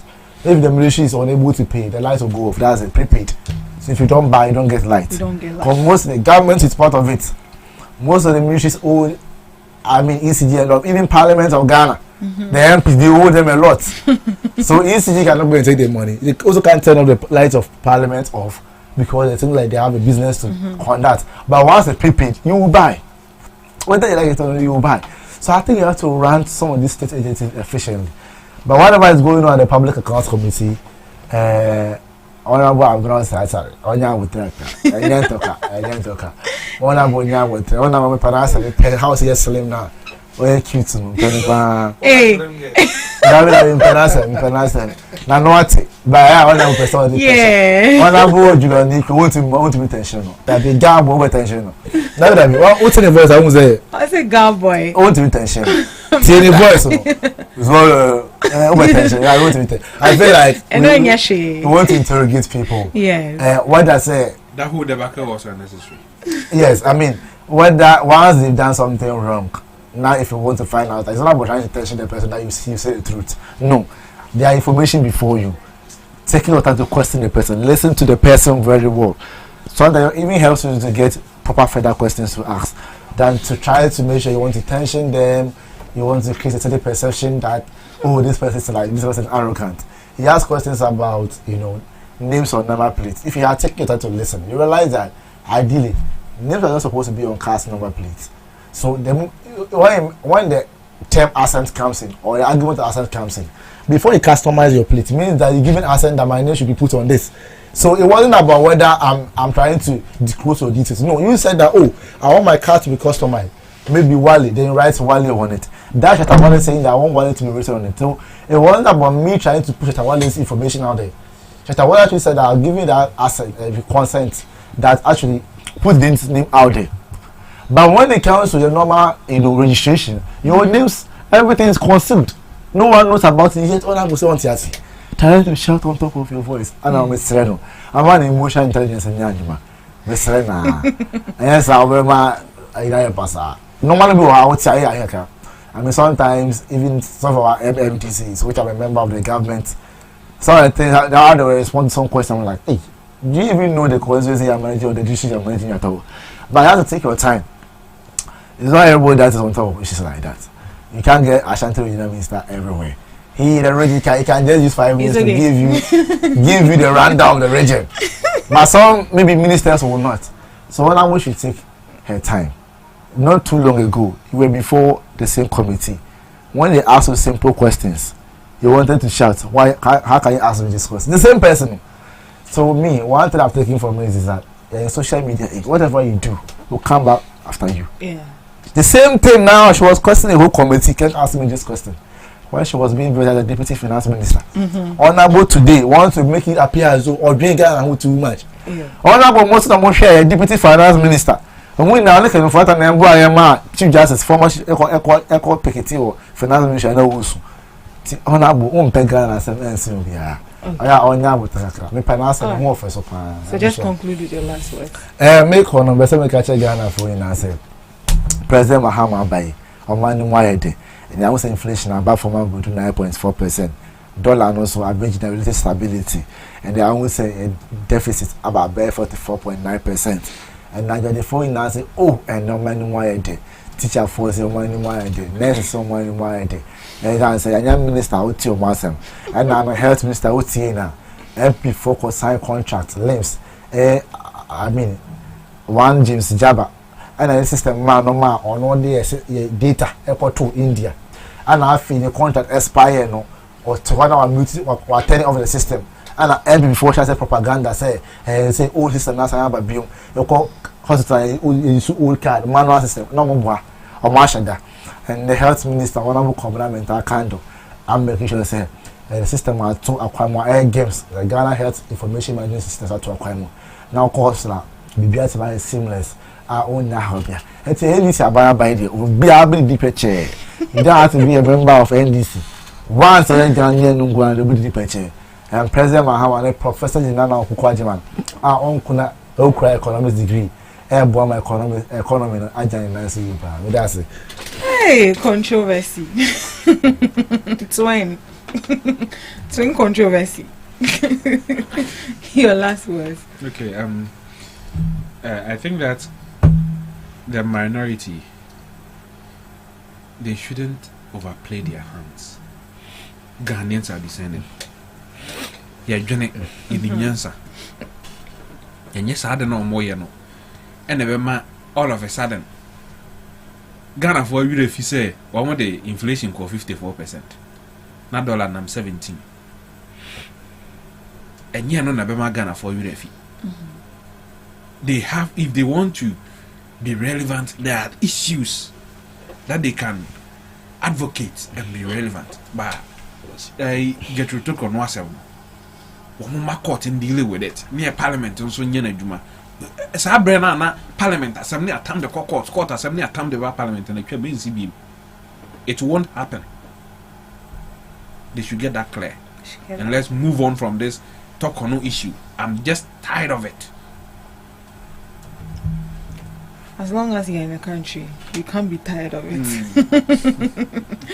All right. Thank you so much, Mr. Dubik and Mr. Kumar. Thank you so much for sharing with us your perspectives on the issues brought on board. And thank you to our lovely audience for doing the listening and joining in. This is where we draw the curtains for the GhanaTalks Breakfast Show. We'll meet